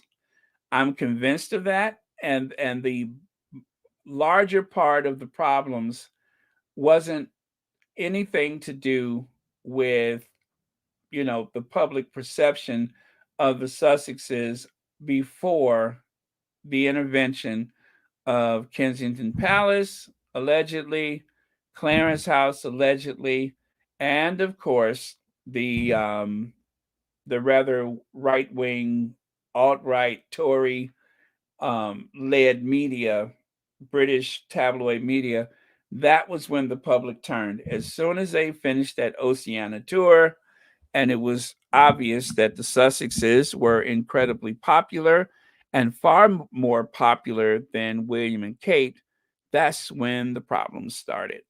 As Harry said, after the Oceania tour, everything changed, and not for the better. Okay. Okay. John Garcia says, if Will Not is so if if Will Not is so funny, how come nobody invites him to speak at the UN, etc.? No wonder he looks so miserable these days. I just don't think people care for him as a person. He doesn't have any speeches that really sticks out as important. There's no groundbreaking speech whatsoever. There's no comments or anything that he's ever made that wasn't full of racism or hostility or some little subtle dig or sarcasm. There's no great words that have come out of him. And that's even with other people writing the speeches. Nothing. Nobody invites them to go and speak anywhere. Let me see. Roman says, I'm so glad Meghan talked about the word woke in her podcast. they want us all to be asleep, we will always support Meghan and other marginalized people, and we will never be asleep to injustice. Thank you so much, Roman Zelensky, for that. That is very wise words, and it is also very much a wonderful truth. We won't sleep through this. I don't know. One day I took a good look at him. I took a good look at him and I found him wanting in his character. Now, if those aren't the eyes of a very disturbed person who should probably have been put away in a place for the criminally insane, I don't know what would constitute that. Now, I'm not saying that he should be locked up, but I'm just saying that those are the eyes of a cray-cray person right there. Smile and a wave. Okay. And again, with everything else that's going on in Britain, it's interesting that she goes to the Ukraine Cultural Center, the Ukrainian Cultural Center, when there's so much going on with the rest of the UK. Now, there is my example right there. Economic growth since the pandemic. United States, 4.2%. Canada, 2.1%. Italy, France, Japan, and Germany's numbers are kind of hard to count because I think they use different financial quarters compared to the rest of the countries. But anyway, as you can see, where's that? Oh, yeah. It says something about Japan's being okay. So Germany and Japan both have had less than 1%. But take a look at the United Kingdom, minus 0.4%, minus 0.4%, which means that there's a lot of people hurting right now. And where do the Cambridges go? I'm sorry we can only come and give words and comfort, but we are thinking about you the whole time and we really care about what's going on. So Sometimes it does more than financial. well, if we can give you the odd smile here and there, that's important. Yeah, with this going on in the United Kingdom, and I'm not even saying that they shouldn't, go to the Ukrainian Center, but how many times have they gone to one of the food banks? How many times have they gone to a homeless shelter? How many times have they reached out to the common working person who's going through a tough time? But I'm going to tell you, they're not doing that because they don't want people to know about that story. This stuff is being hidden behind stories about Meghan and Harry and other things like Joe Biden, whether Joe Biden missed a step or Joe Biden mispronounced, or that is what they're hiding from the working class public. And then today in the UK, there what is this? It says how autumn statement affects you. Beleaguered Brits tell how they will be left financially crippled and skipping meals after Chancellor's what is that? Is it, that's not trillion, is it? That can't be a trillion. That's got to be a typo. Is it 1 trillion? Wow. It looks like it says 1 trillion tax hit hammered middle earners and left energy bills set to rise up to £3,000. Isn't it interesting on a day like that when the news comes out? Where does Kate go? Kate goes to the Ukrainian Cultural Center. On the day that news comes out, that's where Kate goes. How much more tax will you be paying by 2028 under threshold freeze? Yeah, so I mean, they're actually doing a story finally in the Daily Fell And I think that they have really, really undermined, or not undermined, but underreported these figures. Like the average energy bill, 2,500 to 3,000 pounds is what they expect you to pay annually for. Oh man, that's a shame. And to distract people from it, they send Kate to the Ukrainian center and then have all of these splashy photos of her. They had a they had an event, I don't know which stadium. No, I'm sorry, it was a concert, and whoever was doing the concert was singing F the Tories. Did you guys see that? I wanted to share it, but because of the F word, I didn't. But do do do do F the Tories. That's what they were singing at a concert over there. So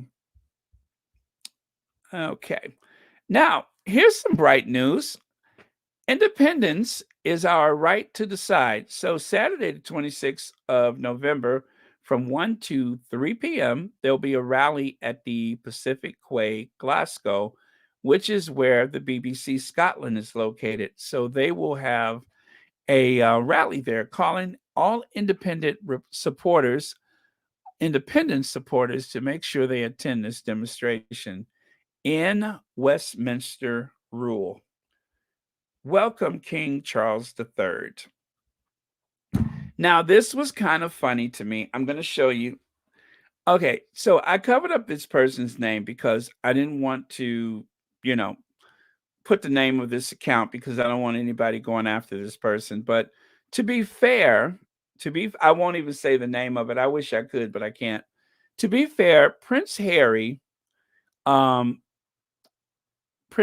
if to be fair to Prince Harry, I'm sorry.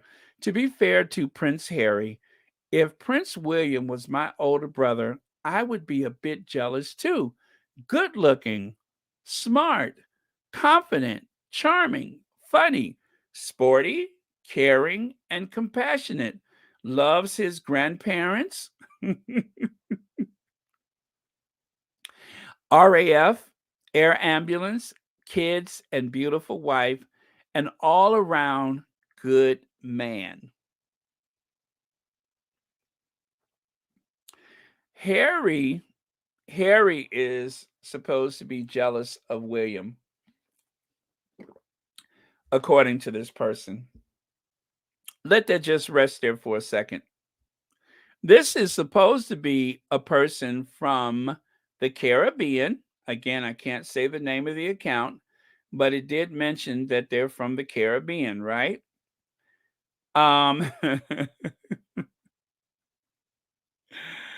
This person is supposed to be from the Caribbean, right? You following me? This person from the Caribbean used an emoji, I guess it's like an emoji, but an avatar face because they don't want to show their own. Nothing wrong with that. People ought to protect their privacy.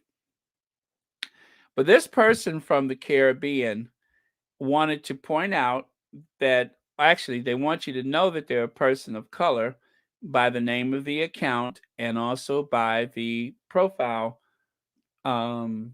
avatar.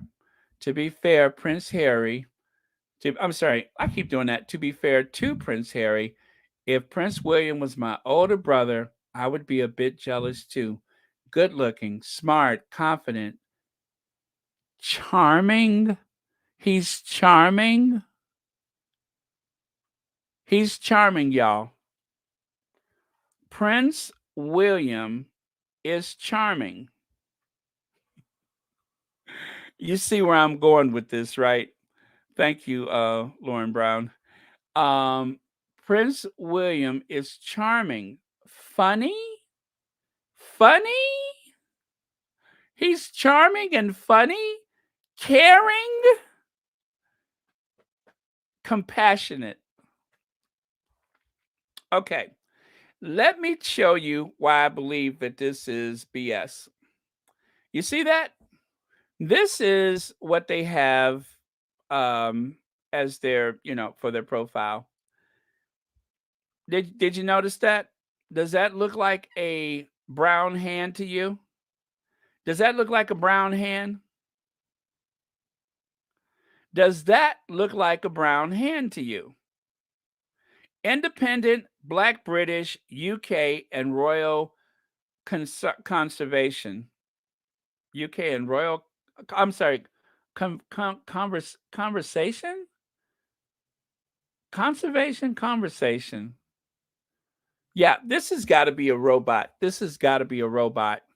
But look at that hand. Somebody's slip is showing. Somebody's slip is showing. That's all I'm going to say is somebody's slip is showing, because you went through all that trouble to make sure that we know that you have brown skin. But when you put this up there, you used the wrong skin tone. You used the wrong skin tone. How about that? I knew. I knew there was something suspect about that. I knew it. This is the man who, well, this is celebrating a man who lost half of the Caribbean. He lost half of the, I'm sorry, the Commonwealth. He lost half the Commonwealth. That's who they're celebrating.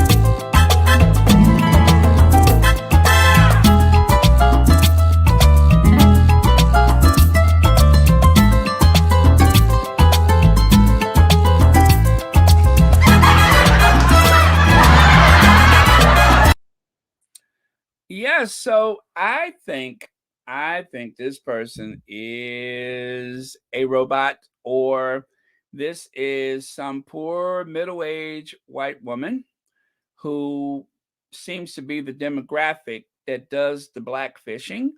It's usually a middle-aged white woman who, speaking of middle-aged white woman, I did not do this. I did not do this. Somebody else did this, but I thought it was so funny that I had to share it with you guys.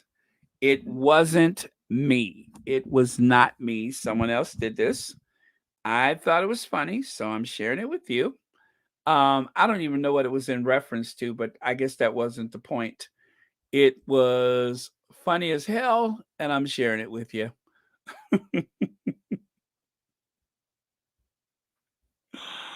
Oh man. I don't know who did that. It was there on the Twitter, and so I thought I would share it with you guys. And I had to do a double take. I had to do a double take because I wasn't sure. And I'm like, nope, no, that's him. That's him.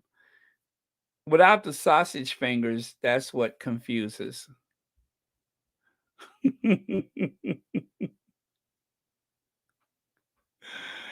Oh man.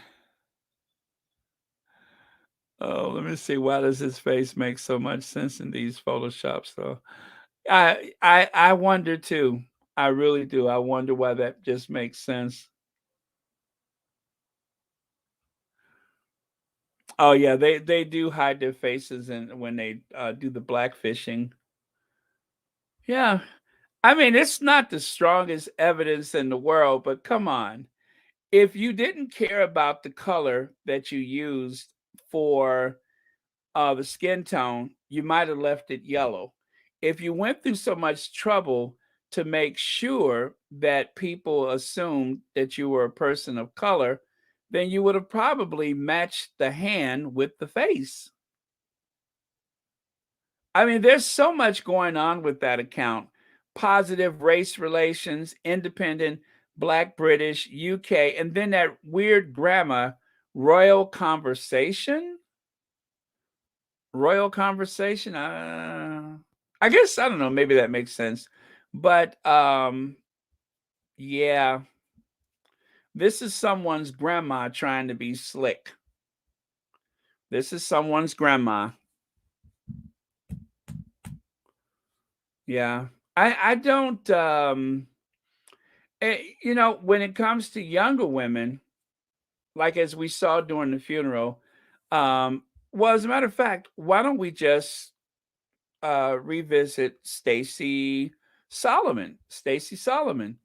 This is this is the difference between someone younger, and I don't know what Stacey Solomon's ethnicity is, but when it comes to the younger people, regardless of ethnicity, they tend to favor the Sussexes.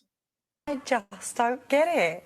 I don't get any of it. What do you mean? You don't get what? I don't get why we're so obsessed with these humans that are exactly the same. Like, it could be us four sitting there. I just don't get it. But are you talking about what you mean as royals or as, like, Kim Kardashian? Because for me, they're becoming celebrities. Well, yeah, to me, that's all they are. The Queen is their celebrity. For me, is brilliant. I love the Queen. No, duty, responsibility. She's always worked really hard, hasn't I would she? work hard if the whole country paid for me to have like 12 houses and work really hard. No, they don't pay for all of the houses. But just a few.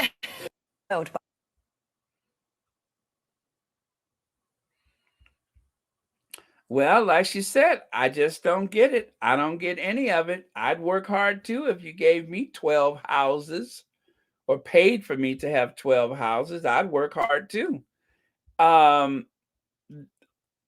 You know, and I hope that she's not like targeted by the media in any way, but she spoke volumes when she said that.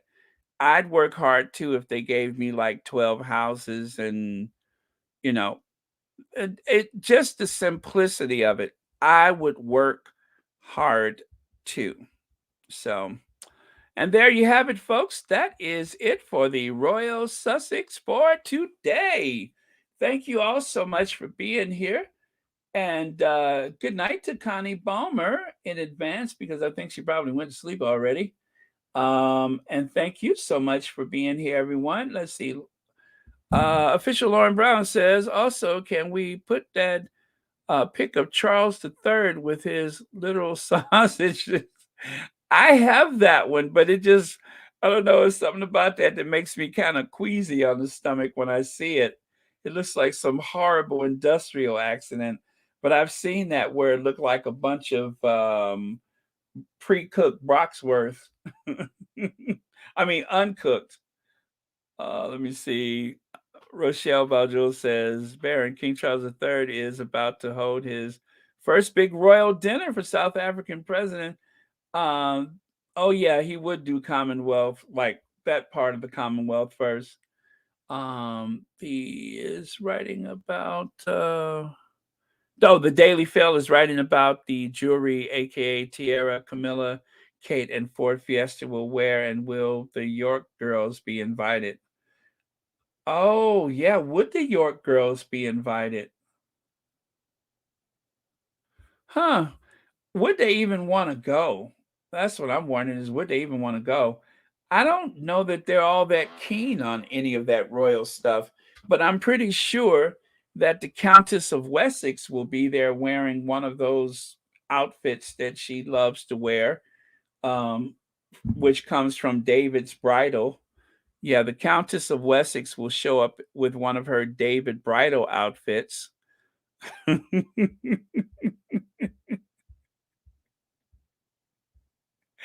Right off the racks of David Bridal.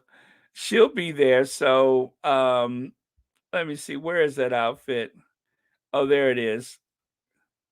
The mother of the bride, with that odd patch of something on it. But anyway, the Countess of Wessex will be there, and she'll wear one of those amazing frocks that she has in her collection. Yeah, it's true. I think her stuff comes from David Bridal. Everything that she has screams mother of the bride. And that blue outfit, I guess that's mother of the bride sportswear. right? That comes from the David Bridal's Mother of the Bride sportswear. Um,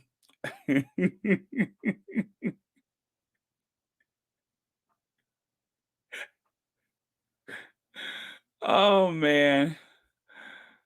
Oh boy.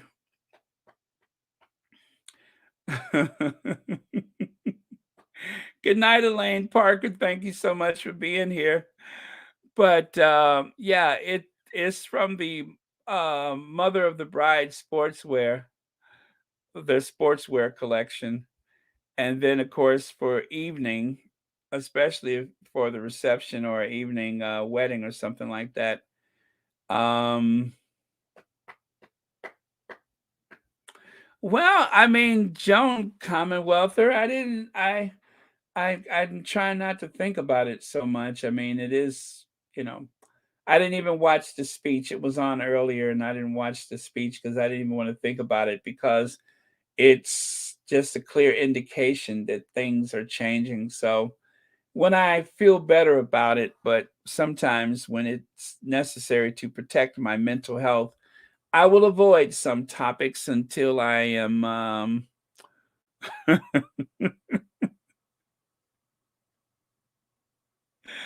Oh man. So are you saying that this would be a put down for David's bridals to let me see, Sophie is passing along her terrible fashion.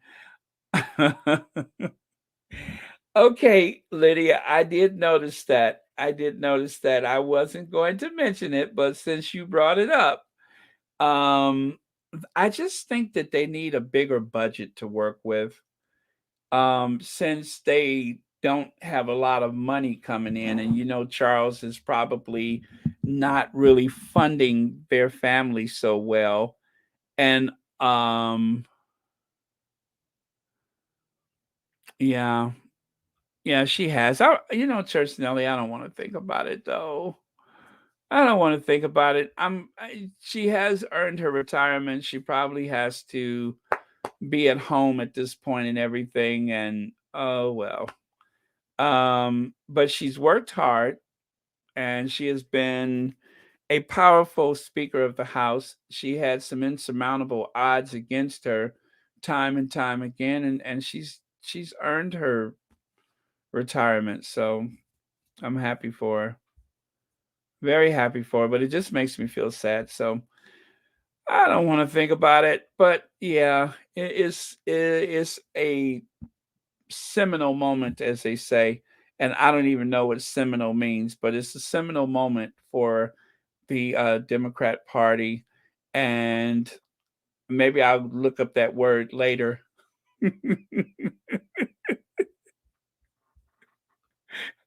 Maybe I'll look up that word later so I can figure out what it means. But yeah, I'm sad about it though. But she's 82, and that's enough is enough with that. And who knows? Maybe what's kept her so strong and vital throughout the years is the fact that she's had this incredible position. I mean, she's so far the first and only woman to hold the position, Speaker of the House of Representatives, and um, before Kamala Harris being vice president, that's the highest rank that any woman has held in the United States government before Kamala, making her the second in line of succession for the presidency. So yeah, it's a very powerful position. And I believe she's going to pass the seat in Congress to her daughter. For those of you guys that aren't familiar with Americans' civics or government or whatever, there's quite often opportunities for family members to take the seat for the Senate and even more likely for the House of Representatives.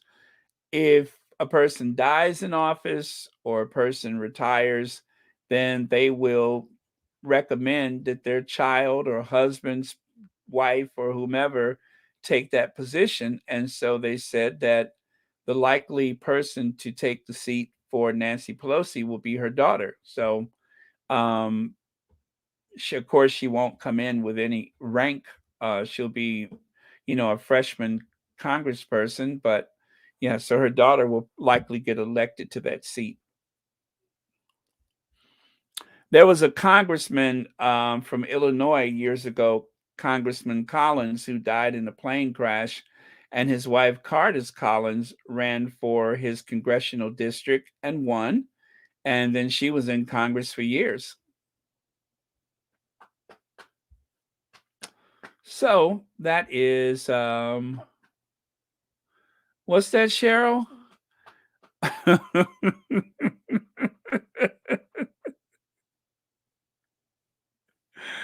Oh, okay. Thank you. Thank you. I had no idea. I was going to look it up later.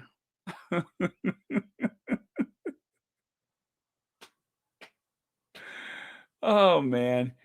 Public school only gets you so far, and then you really have to do some digging yourself. You know what I mean? Okay. That's right, Joan Commonwealther.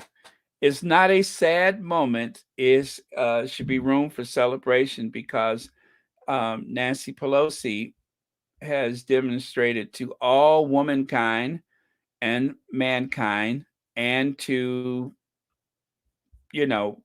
Edwina kind that a woman is perfectly capable, especially when you consider how incredible her response was to the January 6th.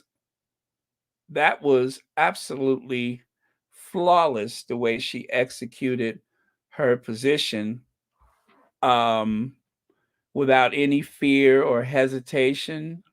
She was able to carry out her duties. She even worked hard to try to make sure that the vice president of a different party was safe and secure. So, under those circumstances, I think she was or is absolutely incredible. Absolutely incredible.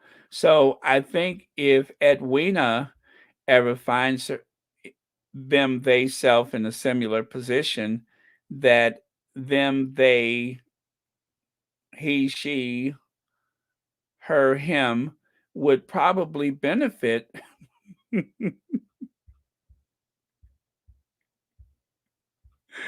would probably benefit from the lessons that we've learned from the way Nancy Pelosi was able to do her job. So he, she, them, they, him, her, they could do that too.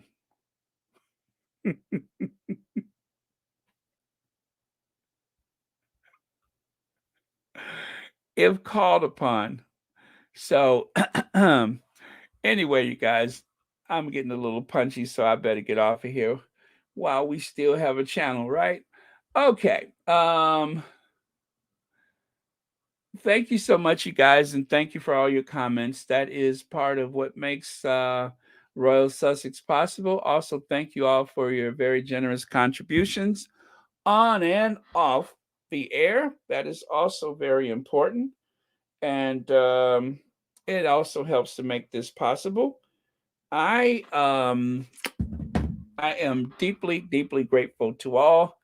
And thank you, all you other content creators, for the hard work that you all have been doing for our faves. That is also very important. And of course, the moderators, the Mod Squad, who makes this a safe space for us all. Oh, thank you, Sonia Johnson. Thank you, everybody. All right, let that be our last word. Light Side of the Moon says, good night, everyone. Thanks, Baron. Let me see. And Light Side of the Moon, aren't you getting a channel soon? Are you going to start a channel? I think you should. I think that I think you're amazing. So I'm always so impressed when I hear your comments. So you should consider starting a channel of your own. Of course, the squad is going to support you.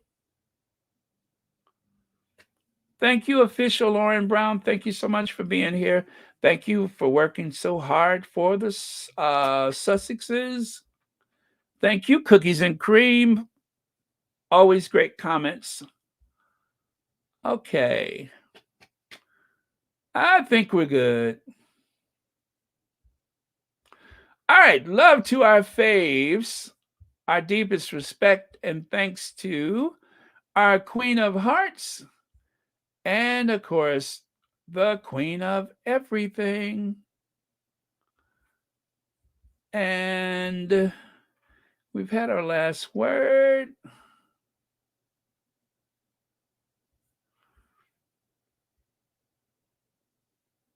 Beautiful day, says, thanks, Baron and Squatties. Good night, all, says Joseph Berno.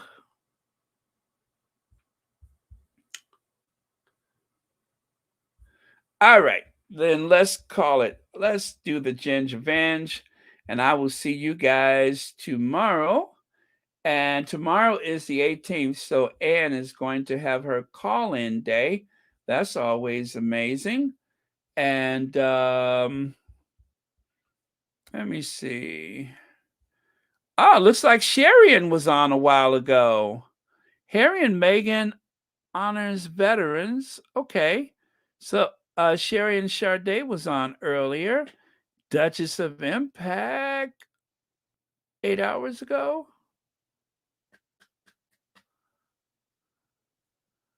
Okay. Oh, I didn't see My Duke and I. I didn't watch My Duke and I today. That's the one I'm missing. Probably because I started my day so late. So I tell you what, guys, My Duke and I'm going to give you guys the link for My Duke and I because that was on this morning.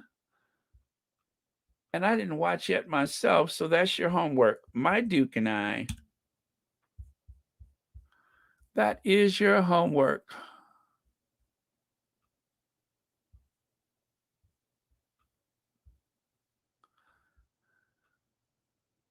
Cool.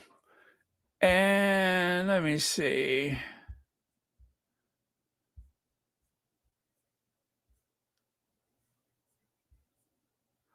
Okay, that's it. Oh, did you guys know that Terrell of Terrellism, he had a video 3 days ago where he mentioned that he's not going to be on for a while because he's moving. And you know what, guys? I'm kind of glad that he is because, you know, I don't know what his reason for moving, but as you guys know, he had like a lot of loss in his family all back to back. And having, you know, I've experienced that myself before. And it is tough to leave, you know, the house that you shared with your family. But it also is a chance to start over, so to speak. And so yeah, I don't know the whole backstory, but I know that that he said he's moving. So I'm very, very happy and optimistic for him because he needs that. If you guys have watched Terrellism, then you know that he's been through a lot. And he's like, you know, the one of the original squatties. And it's even said, I think, that he is the one who coined the phrase Sussex Squad. So yeah, I'm very, very optimistic for him. And I hope that this is a good change for him because he has been through a lot. A lot. I mean, just like I said, I've experienced that and I know what it's like, and that's why my heart goes out to him. So okay, and with all that, he still has to work. He's gonna try to do this over a period of 2 weeks. So I'm guessing that means where he's going is he'll have to be there by the 1st of December. So yeah, it'll be over a period of about 2 weeks, I think. So he's got a lot on his plate. And so he said, you probably won't hear from him for a while, but when you do, you will know it because I will definitely mention it. So, okay.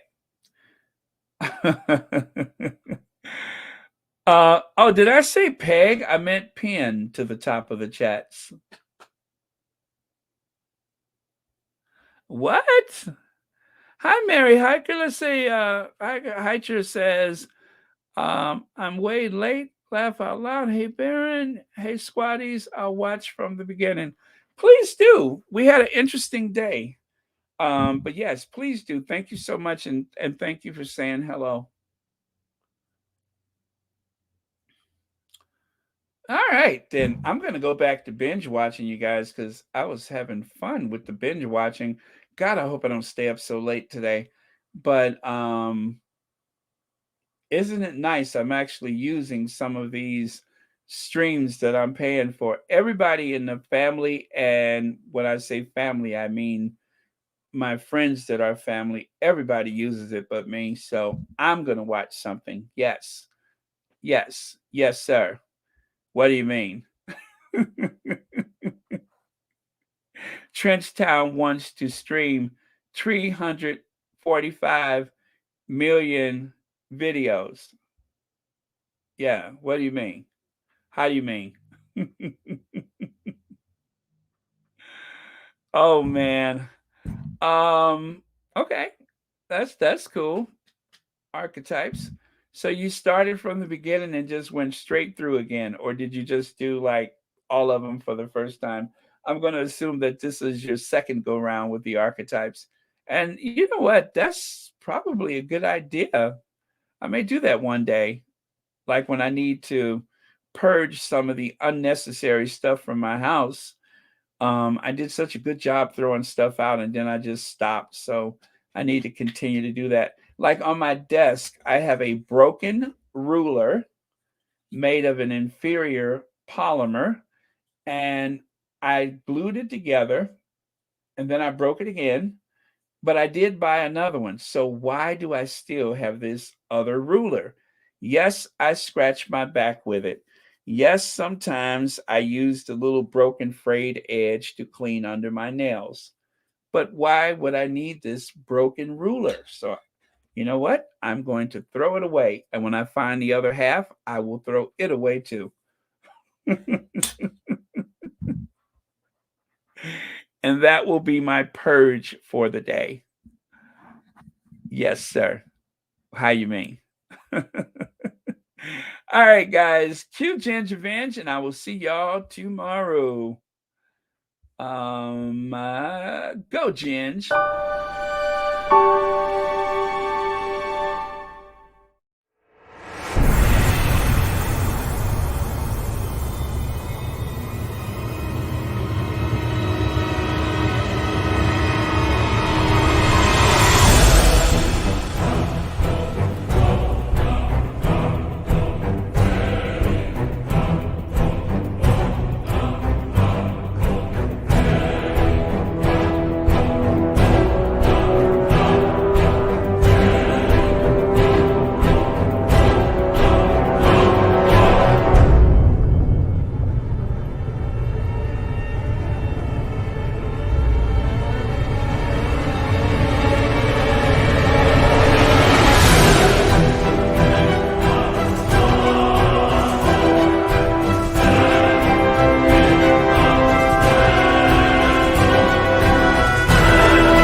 Why is y'all still here? I told y'all I was leaving. Why is y'all still here? Okay, you don't have to go home, but you have to get out of here. Last one out. Turn out the lights. I'll see y'all tomorrow. That's it. We're done. Good night.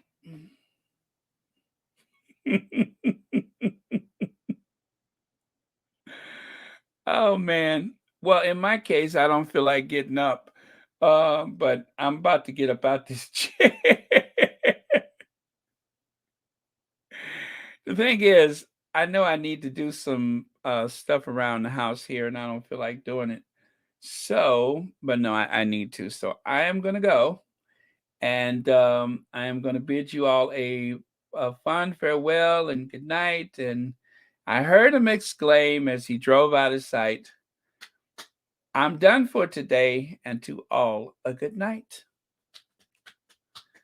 Thank you, Cookies and Cream. I love you too. Thank you. It is fun though. I tell you, I could have never expected Royal Sussex to be as much fun as it is, but having a chance to like express myself with my editing skills and talking about Harry and Meghan and stuff like that. Who would have thought, right? There's it's been almost 14 million views. Royal Sussex has had almost 14 million views. 14 million. And I look at some of the channels that already have like the silver button for 100,000 subscribers, and they don't have 14 million views. Not all of them. Some of them do, but most of them that I've seen do not. I always look at that.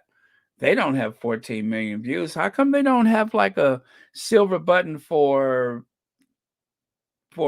like say 10 million views, right? But 14 million? I do want that silver button. That would be so nice just to have that silver button. But I will rather earn it. That's the best way for it.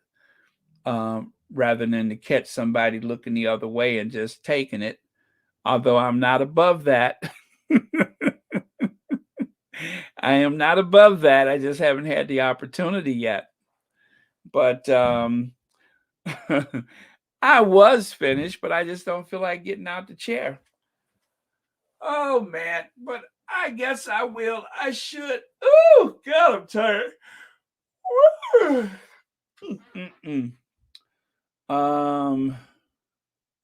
Yes, it is the anointed time, not the appointed time. So it is coming. It is coming. It's gonna be fun too. I can't wait. I mean, if I got teeth, I can get that silver button.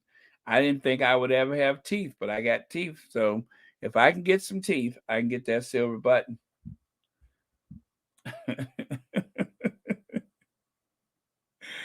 Oh man. Okay. Love you guys. Good night. I'm going to end it here and I will see y'all tomorrow.